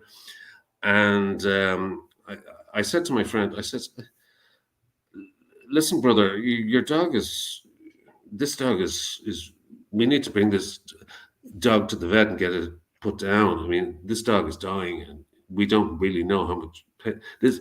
Oh, no, it's fine. And I know that he was, because he was still trying to come with the death with his own death of his own mother. So he was projecting that onto the dog. And the funny thing is that the dog, not funny as in but peculiar thing is that the dog was also probably dying of a broken heart, because it was so used to its mother, his mother's. But this dog was in a pathetic state, and he was in tears. He was in tears in front of this dog. And I said, listen, man, he says, no, it'll be okay. We'll come back in a couple of hours and see what happens. Okay, fine. Anyway, that night, I stayed for a couple of days, and that night the dog was even worse, and he was like, "Come on, eat something," and he was absolutely in tears. I says, "Craig, this is ridiculous." That's his name. I said, "This dog is clearly checking out. You know, it doesn't want to be here anymore. Right. It's at it. It's not eating. It's not drinking. It's not moving. It's not pooping. It's not peeing. It's not moving. You know, this dog has had it. You know, and the kindest thing, and it's not a young dog, so the kindest thing to do is just no, it's fine." And so he brought the dog, this little dog, into the sitting room. Says, "We'll watch a movie," and the dog kind of did lift its head at one stage, you know, and kind of looked around a bit. See, there's a bit of life left. So he's just looking around. and it's like I put the head down straight away, and I'm like, this is bizarre, you know. Yeah. But that's the kind of Well, that's strange kind. I believe he's haunted by the ghost of his mother, who's haunted by the ghost of the dog, Sure. It's all wrapped up in one kind of fear of death. You know, that was sure, and all of that's right here too. Yeah. And the first thing I wanted to do was take the bloody dog down to the vet and just say, put it out of its misery, but he refuses That's to like do it. our old black cat Oscar. Yeah. You know, when we put him down a few months back. Mm. He was for 2 or 3 days, and he was pretty quiet and slept all day anyway. So it took us a couple of days to go, anybody seen Oscar? What's he doing? He's downstairs sleeping. And we realized he's not eating, he's not drinking, he's sleeping, and he's pooping on his bed. And so it's like, okay, we think Oscar is going, and he's on his way out. And so we talked delicately about it to the kids. Oscar is, sometimes they just don't. Well, maybe if we put his water and his food on the bed next to his face, I said, I don't think that's going to do any good. You can put it up there and you can see, but I said, sometimes these animals will just stop eating and they'll stop drinking because, well, number one, they might be too sick, and number two, that's their way of checking out. Animals are, you know, different to humans. They don't make a big scene about it, or they don't, you know. Right. A lot of people think that humans, you know, there's a big process involved, and we have to come to terms. We have to talk to our loved ones, and we have to connect with ourselves spiritually. It's a zeitgeist thing. But with animals, they usually just go quiet. They find a corner, or they find some place to hide. If they're out in the wild, that's what they do. If they're in a house, they'll just go in a corner and they just want to die. You know, they're just waiting to die. But what's interesting about that case, this is a grown man who was terrified of this dog dying, because I think maybe he didn't want his own heart broken again, or maybe he felt that's guilty because the dog was psychology of having loved ones. I thought it was very, very bizarre. For me, I've never been a massive animal lover. I mean, I do like a dog, but you know, I also know when a dog is dying, you know. So I certainly wouldn't put them through it. But to see someone so desperate for this poor little dog to cling on to some semblance of life was kind of disturbing to me. In that, really, there's no need, and the right thing to do is just. And my friend was in tears about this. And he just couldn't get us that. No, he'll come round. I said, "There's no coming around here. He's, you know, he's soiling his bed, like you said. He's not going to come around. You just have to, you know, you can leave him there for another few days, but you know, the kindest thing to do is to bring him to the vet in the morning and get him put down. Oh no, I can't do that. I can't. He was my mother's dog. He was my mother's dog, and I can understand that." The dog dying so soon after his own mother's death is probably too much for him to take. And you know, and but it just shows you that relationship with death is very closely kind of monitored, even as adults. You know, we find we kind of revert to childhood in a way, when we're confronted with death and the grieving process. A lot of adults don't go through the grieving process as it's kind of set down. They kind of go through the grieving process like children. It's like, it's like the monster in the shadows. I can't look at that. I'm not going to look over there. I'm just not going to go there. I'm not going to look over there because I don't want to think about it. And that's what gets me about our relationship with death. And going back to the whole thing about our relationship with scary stories and our telling our children, it's healthy to tell our children about death. Now there are some children who are naturally anxious, as I said earlier on. Sure. So it's something that you kind of have to, it's a windy road that you have to navigate. But generally, we have a very repressed culture in this country, in Ireland, regarding death. It's like, if somebody is sick, it's almost like something that you just don't mention. If you go and if somebody is dying of cancer, oh my God, you have to go in and you don't know what to say, and it's almost like we have to get out of there as quickly as we come in, and it's not a nice experience.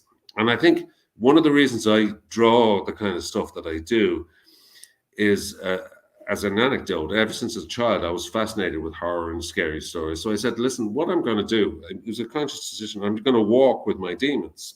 I'm going to walk with my demons. And that includes death. So I'm going to just be there and walk hand in hand with them down this path. Because I knew I was very sensitive as a child. And I knew I'd be a very anxious adult. And I knew that I was good at art. So it was natural for me to tackle this whole idea about death and try and get over my fear of it, or fear of somebody close to me dying, or fear of my pets dying, or just the fear of the outside world, fear of the monster under the bridge, all that kind of stuff. So I just started to draw this stuff just to kind of as a way to combat that, So I would create the monsters. I would make them fearsome. They would be my monsters. And it's funny. And that's how my whole career in that type of genre started, was more or less me looking and saying, I'm going to confront the demon. I'm going to walk hand in hand with it. And it's never proved scary to me in the slides. Like the fear, I have no fear of death. I have no fear of dying in my sleep. I do have the natural fear of, my mother's in her late 80s now. I'm like, she's not ready to go. I will be prepared for it, but it's a natural part of life. But I know she's not going to live to 100. It'd be very unlikely. But apart from that, I don't have a fear of everything surrounding death. Or, as I said earlier, the fear of fear and how powerful it is in adults, and how many people are neurotic about not talking about things, the worst case scenario. People are very, very careful to avoid the worst case scenario, and the worst case scenario is sickness, death. People who are begin to lose their minds after a while. Dementia is a big problem for people to deal with. I would fear dementia all of these more things. than death. Yes. So I don't want to lose my mind. I don't want to crap my pants in front of my family, type of thing. I don't want that to happen. I don't want to forget who my relatives are, who my loved ones are. But dementia is a very scary thing. And another recent story, just very quickly. I was in hospital recently. I was in an accident and emergency. That's another story. I never complain about my own problems, but I was in accident and emergency. I was waiting there for about 8 hours in accident and emergency. And there was a couple of guys standing for hours beside this hospital bed.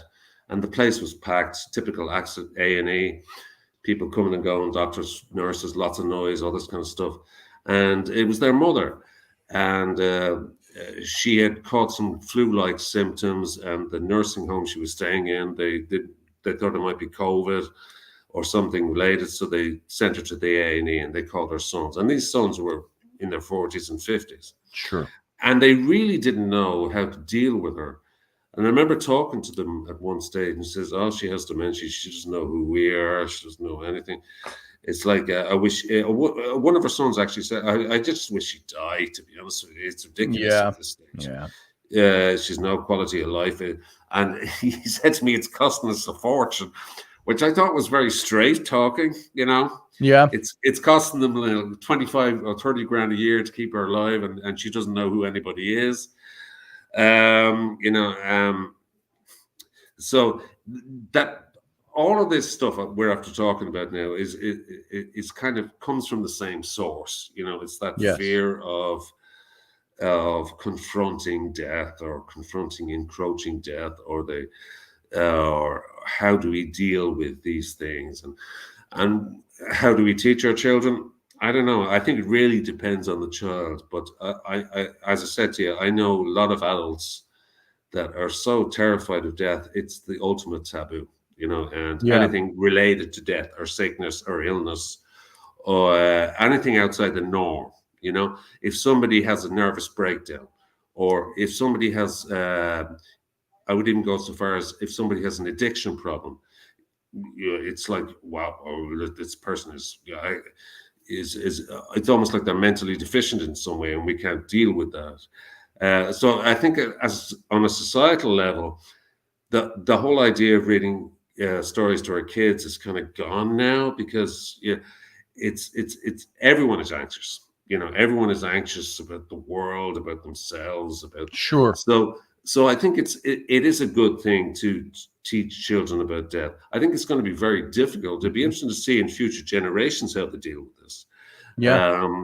How they feel with how they deal with neurosis and the fear of death and all that. I wonder. I've noticed that my children, my second gen of children with Rainey compared to my first, there's not enough of an age gap there for my older children to be the parents of my kids, but maybe the youngest.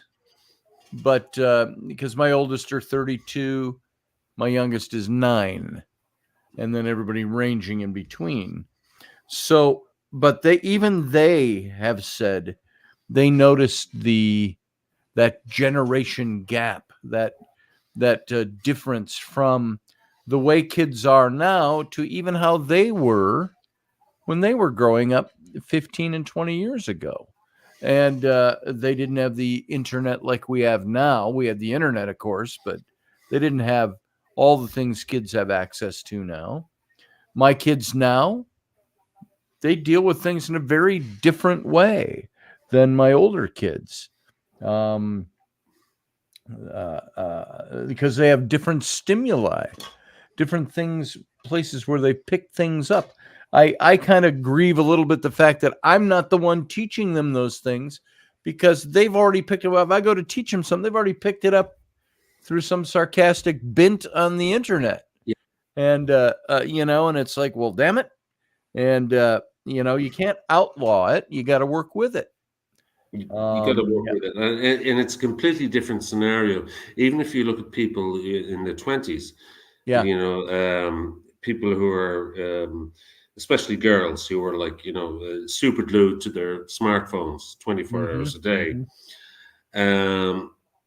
And what they're terrified of is not what we were terrified of. They're terrified of how good they look, or their peer group and how they appear, and and all the infighting and social media and all this kind of all these pictures that they take of each other, and it's like a sport. You have to look better than the next person, and if you're not, you get depressed. And suicidal. It's like, that's completely different to when we grew up. the power of the internet can be very, very destructive for young people. And Mhm. so moving forward, the kind of stimuli that's going to terrify young people or even children is going to be very different to Yeah. what terrified us. It's It's like, going to be the loss of a phone. yes, yeah, That terrified my daughter. yeah, yeah. That's like, So, sweetie, we need to move out to the country, I think, and, make you run down to the creek to get bathing water every morning, kind of thing. There's something came to my mind, and I don't know why, but it's worth bringing it up. Um, I don't think I've ever told this story before, but we had when we had the ranch, um, we had some Chihuahuas, and they had puppies, and then the puppies had puppies, and suddenly we had like 15 Chihuahuas. Now, not 15 Chihuahuas that were our daily. They're part of the family. We had 15 Chihuahuas, and from birth, and we're waiting for them to be old enough so we can sell them or give them away. And there was a brother and sister Chihuahua pups that mated, and we're like, uh-oh. And sure enough, there was one of them that was really badly deformed, and we thought, this is not good. And what do? Do you have to drown them all in a bucket or something, or are the good one's going to be good? They have some errant gene, but I don't even remember how we handled it. We didn't kill any of them except one. There was one that his lungs were obviously deformed. He wasn't breathing right. His whole back end didn't work. He was about this big. And we thought, and I really got attached to him over a day, maybe 2 days. We kind of wanted to see what was going to happen. And we found it just nothing was working for him. Suffice it to say, folks, it wasn't like, oh, he could grow up and you could make him a little wheelchair and things like that. No. He was badly deformed internally. Things weren't working. And so and this was before Flynn was even born. So we didn't have our 3 now. We had my older kids who were still at home. And I said to Rainey, I said, I think I just need to take him for a little walk, and I'll take care of him. And I had, like I say, I had grown very attached to him, mostly because I put a lot of emotion into hoping he'd be okay over a couple of days, and holding them, and and trying to feed him and stuff like that. And he'd whimper and he'd cry and he'd do the things the little puppies do. And so finally I decided, this is it. This is what I'm going to have to do. And remember, we're on a ranch. We've got 20 horses plus out there and all that land in the woods and stuff. I just went for a walk down the dirt road on our property, and I had this little puppy in my hand. And I remember I kind of talked to him a little bit. I said, not that he understood me. I don't even know if he grasped the emotions. He was 2 days old. And I said, I'm sorry that this happened to you, and I'm sorry that I'm going to take your life. And I said, because I don't want you to get older and suffer. I don't think he ever would have grown up, but I didn't want him to suffer along the way for 3 more weeks, even, to decide we should have put him down the day he was born. So I took him out, and as I'm walking down the road, I said my words to him, and it was very emotional.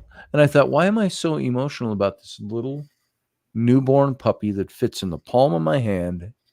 And I don't even know who he is. He's not a child of mine. But I grew very attached, and I felt very emotional about it. And I thought, the quickest way, I'm not going to bash his head with a rock or something. I thought that's just gross. And so I thought, quickest way, I'll just snap his neck.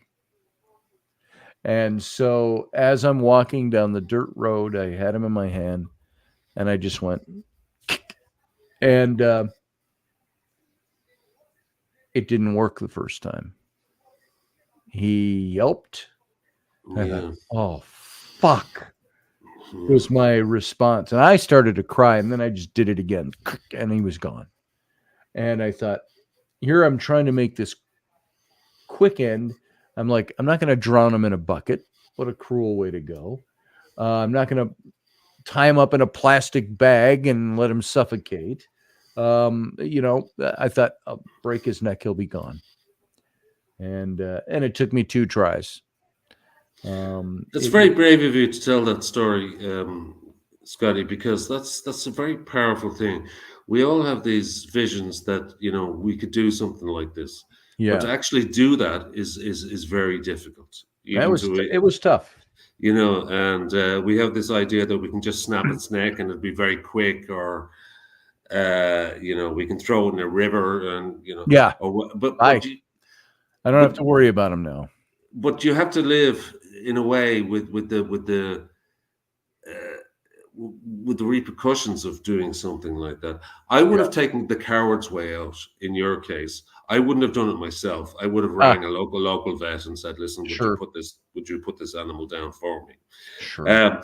Because I don't think I would have been able to go through with what you did, and I think it was a very difficult process, because taking a life, even of a small creature, sometimes, as you discovered, it's not that easy. It can take a couple of goes, and they're still alive, and that's very traumatic. And it was tough. I came back crying to the house. Yeah. And Rainey said, "Oh, did you go through with it?" And I said, "Obviously." And I was shocked by the fact that it was harder to do on a little puppy that's that big than I thought it was going to be. Yeah, of course. It was like trying to twist rubber and break it, is the way it felt in my mind, in my memory. Yes.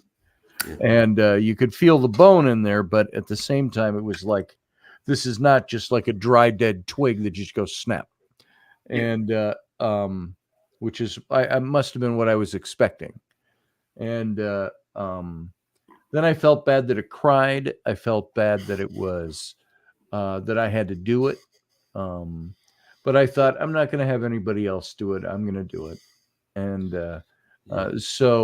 it was interesting. I don't know what kind of deeper impact, if any, that made on me, other than just another layer of things as we learn to do things in life, and we learn our emotions and how we do that. That was, God, that had to be almost 20 years ago.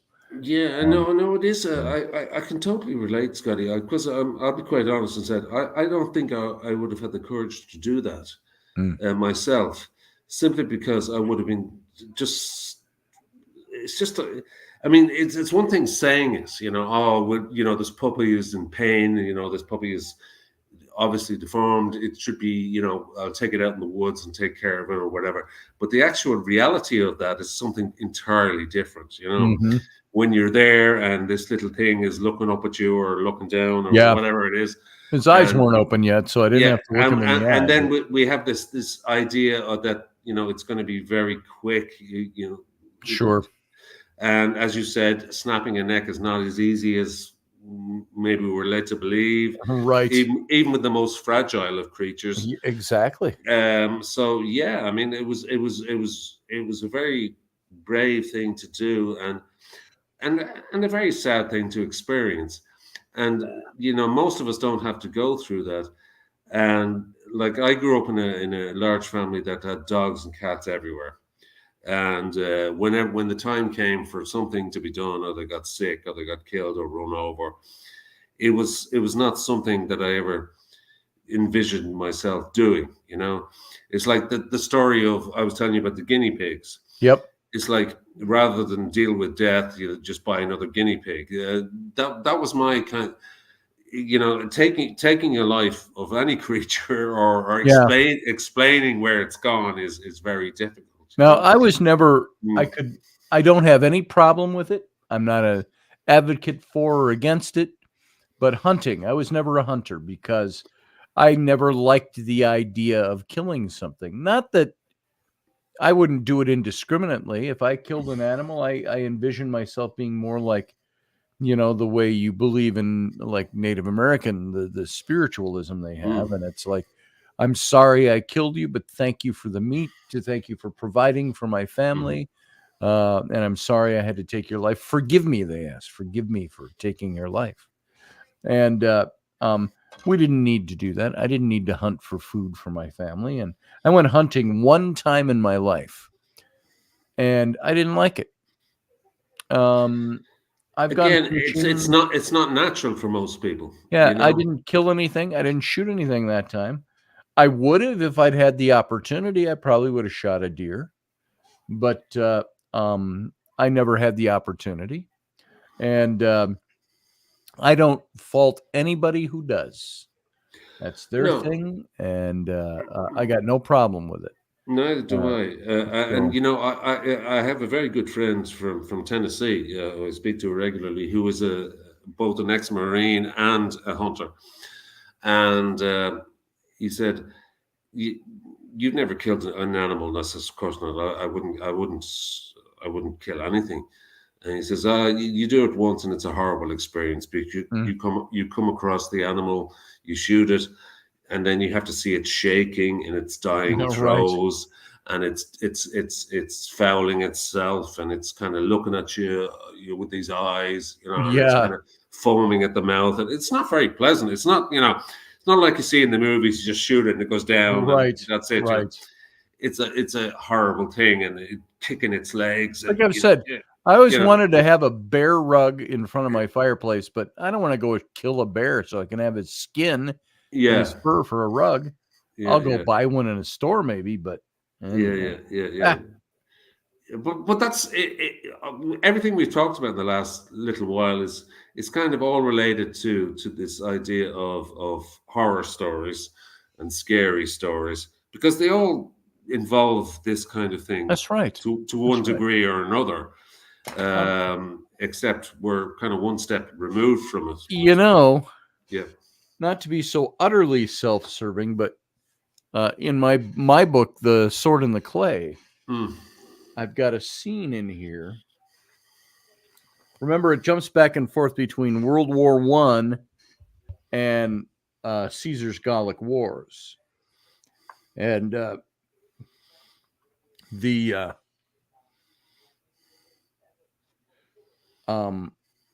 let's see if this is where it starts.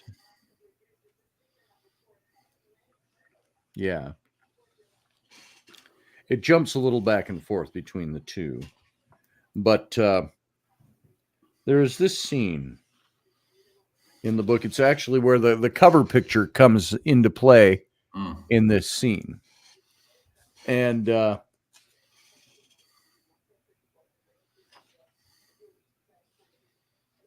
I'm going to read part of this.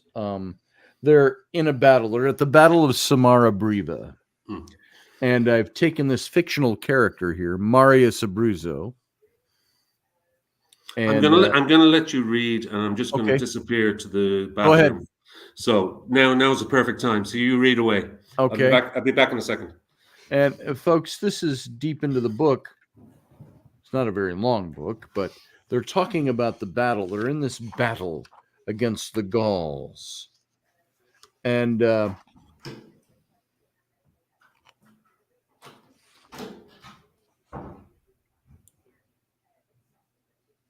here's how this goes. And this is dealing with death here, but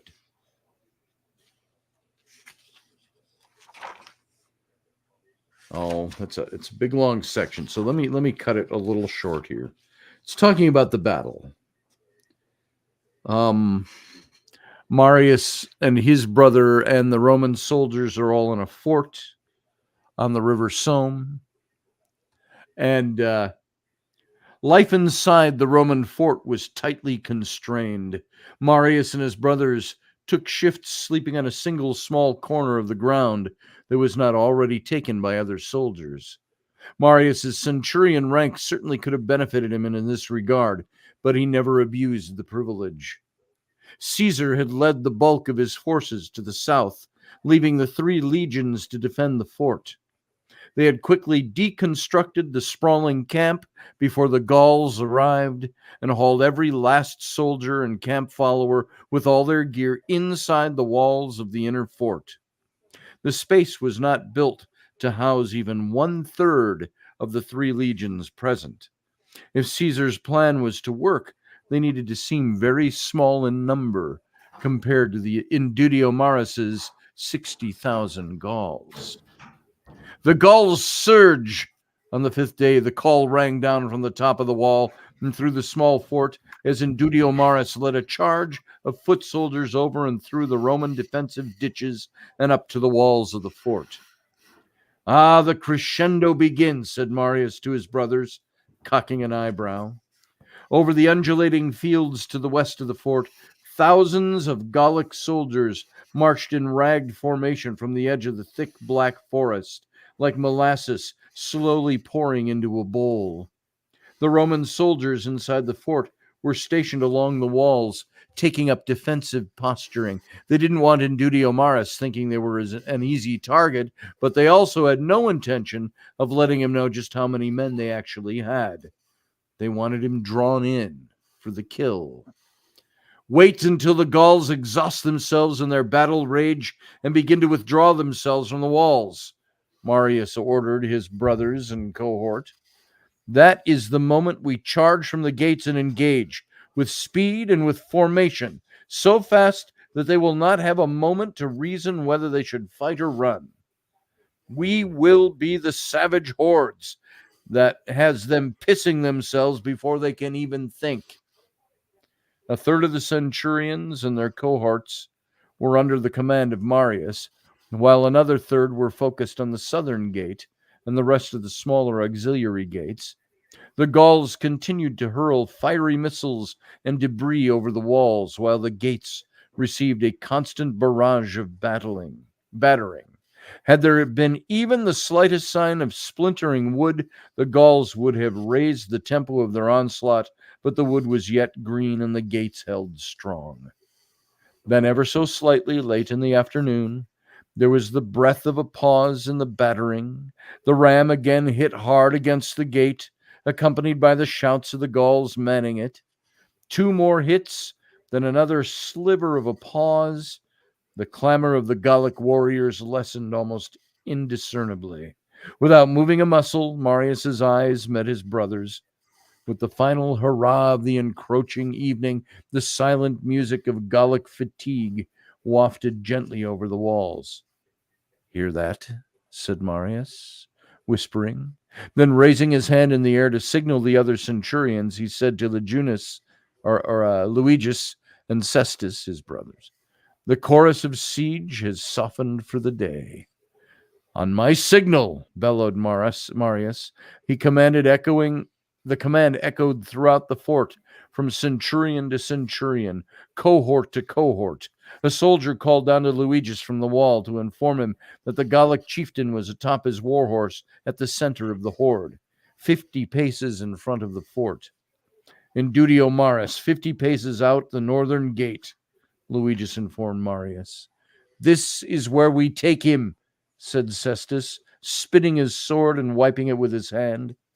"Follow my lead," Marius ordered. His brothers passed this down the line, while they all would attack the storming Gauls. It was Marius, his brothers, and a select few men who were to focus solely on the rebel leader. Marius's hand was still high in the air, paused for what seemed an eternity. Then the call came down from the wall, "The enemy withdraws!" "Now!" shouted Marius, his hand dropping to his sword. The order echoed through the mass of Roman legionaries inside the fort. The gates to the north and south swung open, and 3 legions poured into the sea of Gauls outside the walls, attacking with the ferociousness that had become the reputation of Caesar's army. Indutiomarus, sitting atop his horse, at first thought he was seeing a bold attack of Roman bravado from the fort's last small force, but within moments, as the legions continued to pour through the gates, he learned very quickly that this was a much greater force than he had expected. The ruse was up, and he realized his position was not as defensible as he had thought. He had not been expecting an offensive from the besieged fort. The Gauls, in total surprise and shock, despite their greater numbers, turned to flee to the woods as the Roman legionaries cut them down in pursuit. Indutiomarus cried the order to retreat and was driven to the south of the fort and down the river's edge with a small contingent of foot soldiers. "Do not let him cross the river," shouted Marius, as he, Cestus, and Luigius, along with 20 men, hacked their way through the overpowered Gauls. The Romans cut down thousands of retreating Gallic soldiers, many of whom only started fighting as Caesar's army overtook them. Their lines were completely broken as they ran for their lives, scattering in every direction to avoid the onslaught. Indutiomarus galloped his war horse into the shallow water at the river's edge. Luigius was the first to reach him. He took out the horse's legs with his sword and felled it headlong into the water. Indutiomarus went flying over the front end of the steed, face first into the river. The horse thrashed in the water, and Marius watched Indutiomarus struggle through the shallows. Cestus, along with several legionaries, was fighting to Marius's left, while Luigius and several other men fought the Gauls who were protecting their chief. Marius clashed with several Gauls, half of whom were attempting to run, the other half flailing at nearly every thrust and slash of Marius's sword. He was clearing his path to Indutiomarus, who was now standing, thoroughly drenched but still holding his axe, taunting the Romans to come within his reach. Marius broke through the last Gaul defender and stood 2 paces from the bellowing chieftain. He had no thoughts of battlefield quips or heroic lines such as, "Now you fall under the greater glory of Rome," or any such storybook nonsense that could be invented around future campfires. He extended his arm, pointing the tip of his sword at Indutiomarus's face. The Gaul screamed in a berserker's rage and thrust himself at Marius. Then it goes to a next chapter, and we're back in 1918 or 17 in France, Amiens, and then where Will finds the sword in the clay. It's that scene, and we're going to cut right back to in the next chapter. It's called Band of Brothers. The axe of Indutiomarus came down strong and hard, but Marius parried it clear with skillful swordsmanship. The Gallic chief was an enormous man, even towering over Marius, who sidestepped with his parry and used the weighty momentum of the Gaul to push him back down into the water, slapping him hard on the back of his neck with the flat of his sword as he passed. The Gaul sputtered in the water for a moment as Marius turned to defend himself against a spear thrust from one of Indutiomarus's personal guard. Cestus and Luigius were clashing with several other Gauls as the chieftain's fatally wounded horse continued to kick and thrash on its side, attempting to keep his head out of the water, insane with its own pain. Indutiomarus scrambled on his belly through the water to avoid being kicked in the head by his own horse, ending up on his hands and knees in the rocky shallows. Several Romans were clashing swords in savage close combat with the Gallic soldiers. A fearsome melee closing in on all sides around him, and as he struggled to stand, his hand hit the shaft of his axe where it had fallen in the water. He ducked to avoid the flailing hooves of his horse, then in one fluid motion clutched the axe, brought it down hard, putting his poor beast out of its ghastly misery. Now standing with both hands gripped around the handle of the axe, he swung it around wildly in a broad arc, planting it firmly into the lower back and hip of Marius Abruzzo, whose eyes went wide with searing pain. He staggered a step as he heard Indutiomarus scream out in Gaulish, "Die, Roman pig!" Without even thinking, and before he would allow the pain to overtake him, Marius swung his sword in one broad arc, taking off the head of Indutiomarus. The momentum of his swing spun Marius around and down into the river waters next to the slumped body of the Gallic chieftain. The river waters filled Marius's ears, and the noise of the fray grew silent. The sky was the brightest blue he had ever seen, and a small cloud drifted far above. The water around him flowed red. He saw his brothers' faces hovering above his, looking down and yelling to him and to each other. They were grasping his arms and his shoulders, pulling him out of the water. His own hand was still clasped tightly around his sword. All was quiet. The fighting was over. "Brother!" screamed Cestus. "Brother!"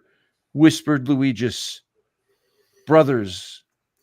sputtered Marius, eyes fixed 1,000 miles away. "Remember me." And they spoke no more. The Gauls were driven back from the bend at the river Somme. 3 legions of Julius Caesar's army had defeated the rebelling Gallic chieftain, killing Indudio Maris himself as Caesar had wished. The Abruzzo brothers were granted leave to take their eldest brother's body back to their father's estate in Italia. Within a year, Caesar's Gallic War would be over. On a small sweep of hillside not far from the fort, in the midst of a small grove of ash trees at the bend of the river, Luigius and Cestus thrust their oldest brother's sword deeply into the ground, laying their hands atop each other's hands, atop the sword of Marius. They chanted an old vow: "Sine vita et seguin nostro et anima, nostro semper memoris sumus tui."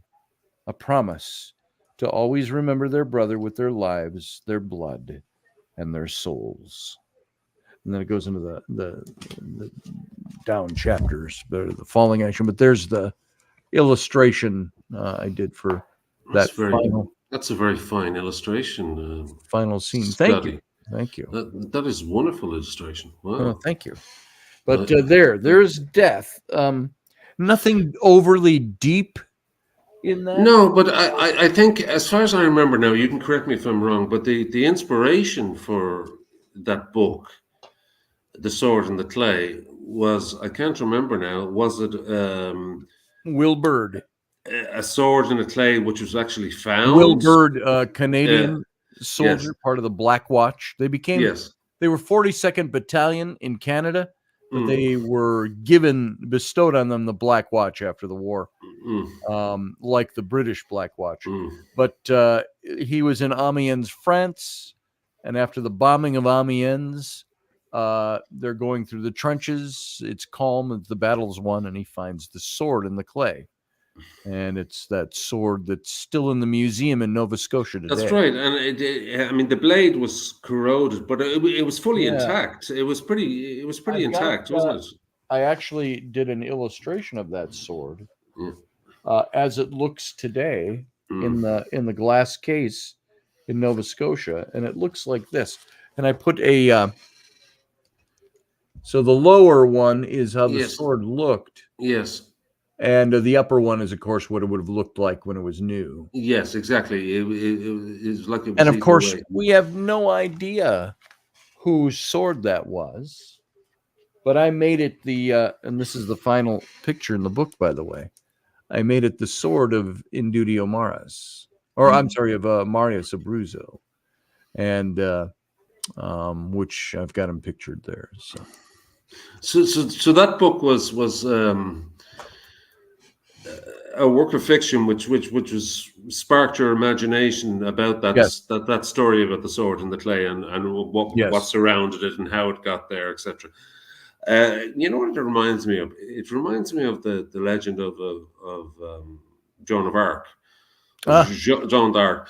You know, who this deeply religious peasant girl in France, who, you know, found a sword in a field one day, you know, and she suffered these, what she felt were terrifying visions of Our Lady and lights in the sky and voices in her head telling her she had to do something. She had a mission, you know, she felt she was empowered to do something, but she was so tormented, at least the story goes, the mythos, so tormented by the voices in her Yes. mind, which she thought were coming from Our Lady, deeply, Catholic, that she fell down in a field in a sort of a trance, and beside her was this sword lying in the reeds beside it, and Which is very yeah, Celtic in spirituality, the sword. yes. in, And she found this sword, and she took that as a sign that she had to lead France to freedom. That was her mission. And I think she was 12 or 13 at the very sword in the stonish. Yes, very Arthurian in Yes. its implications. And it was brilliantly portrayed in a movie with Wasn't the it name of the actress, Milosevic or something? Whatever her name is. whatever her name is. But Yeah. there was a great scene in when she was eventually jailed and about to be executed, where she was visited by what they termed the Dustin Hoffman character. This guy appeared in her jail cell and dressed in a cowl.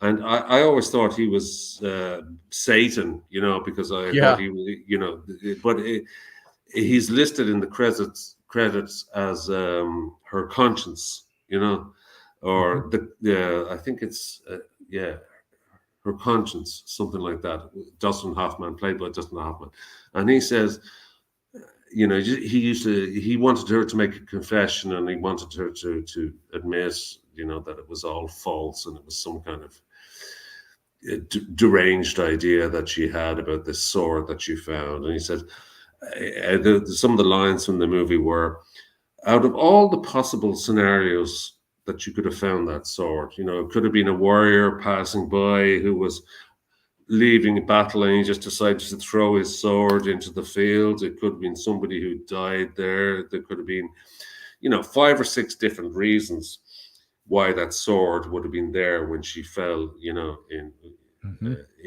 the field and she found it.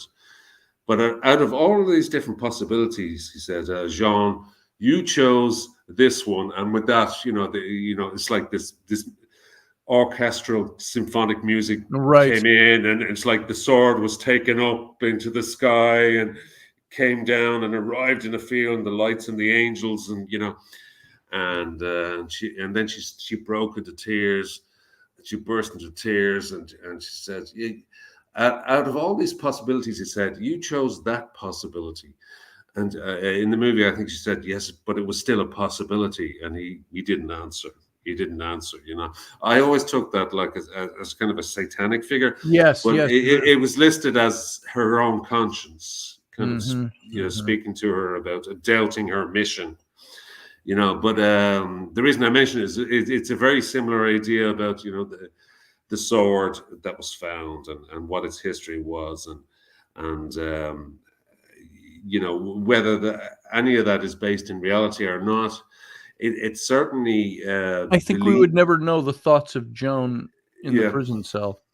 Yeah, exactly. Well, no, we wouldn't know that. But the actual history of that sword. Right. Yes. I mean, again, that was an oral tradition that was carried down, that you did find a sword, and a lot of people went to a lot of trouble to find out, did that sword exist? What did it look like? And apparently, it was a long sword. It was like a broadsword. It's very interesting too. With a lot of these archaeological shows that I like to watch. How they're finding more and more across Great Britain, more and more of these old bogs and places like that are being excavated. Oh my God! And they're finding, especially some in of this these country, bogs have hundreds of swords in them that are pristine. Well, they're corroded over the years, but they were obviously pristine shape, meaning they weren't like in battle. A bunch of guys fell here and all their weapons are left scattered. They were all placed in these bogs or in these pools of water as sacrifice offering. And they felt Yeah. that there were some of those that were specifically made for that purpose, leaving a sword in the water. And then and there was something about the whole thing with the Arthurian legend started to connect with that. The lady in the lake and the lady of the lake, and the number of churches that were at the ends of far ends or one end of these bogs or these bodies of water, chapels and churches and things like that were obviously melding the paganism into the Christianity, and the weapons were left in the water, and so on and so on. And Yeah, because I mean, the early Christianity was very much based on the yes, Saint Michael, and the holy, the fiery sword of God, right. and all of those. But talking about the bog bodies in this country, there's some remarkable findings. Just a couple of years ago, yeah. that they uncovered a bog body, and unfortunately, it was, the head and the main body was kind of crushed, and the lower body was crushed down over the years. But the right arm, I've never seen anything like it, Scotty. I mean, the best sculptor couldn't have sculpted this arm and this Wow. hand. It was perfectly preserved. Like, it was clawing. It was just like this. Wow. And it was just perfectly preserved. The fingernails, the hairs, everything on the arm, and then it just kind of went to this flattened body, and then the body disappeared, and they couldn't. They found, the rest Sure. of the body, but the point was the hand and the arm was so perfectly preserved. I mean, you just couldn't do it. I mean, Yeah. the best sculptor, would have a good go at it maybe, but it was just perfect. And there's been many bog bodies found like that, and some of them are. A lot of them tend to get kind of squashed over time, but now and again you'll come across a body or a face or the head or something in some of these fields, where they still traditionally dig the turf, Yes. and all of a sudden they'll be oh my God, and there's Yeah. this thing, because like black oak is priceless, simply for that reason, because you have a tree that's thousands of years old, that's Right. perfectly preserved, and it's the same with human bodies that are in the bogs, and it's fascinating. So they have this arm and this hand, and they have a portion of the upper body without the head, but they just have this arm and the hand sticking up like this, and they're trying to figure out what happened to this guy. Of course, everyone says with all these bug bodies, they weren't buried there. They're more than likely murdered, Sacrificed, or some kind of conflict involved, Yeah. because it wouldn't be a natural burial site in the Right. bogs, Right. for these bodies, so it's fascinating stuff. Yeah. It is. And on that note, I think we're gonna Okay. All right, call brother. this show for the night. Enjoyed the let chat. me Enjoyed the chat. Thank you very much. Thanks for being in here, Niall. No I problem. appreciate it, brother. No Good to problem. see you. I hope you enjoyed it, and it wasn't too much. It was fun. I don't think we didn't go too far off track. Nah. We just no. Nah, It's all it was kind of good. in the same Thank kind you. of area. Yeah. Thank All you right, for everything. No problem. Listen, I'll enjoy talk your to you evening. soon. All right, everybody else, guess what? We're going to get out of here. And so I appreciate the fact that you would spend your time here, and we'll see you again next time, Sunday morning. And until then, live long and prosper.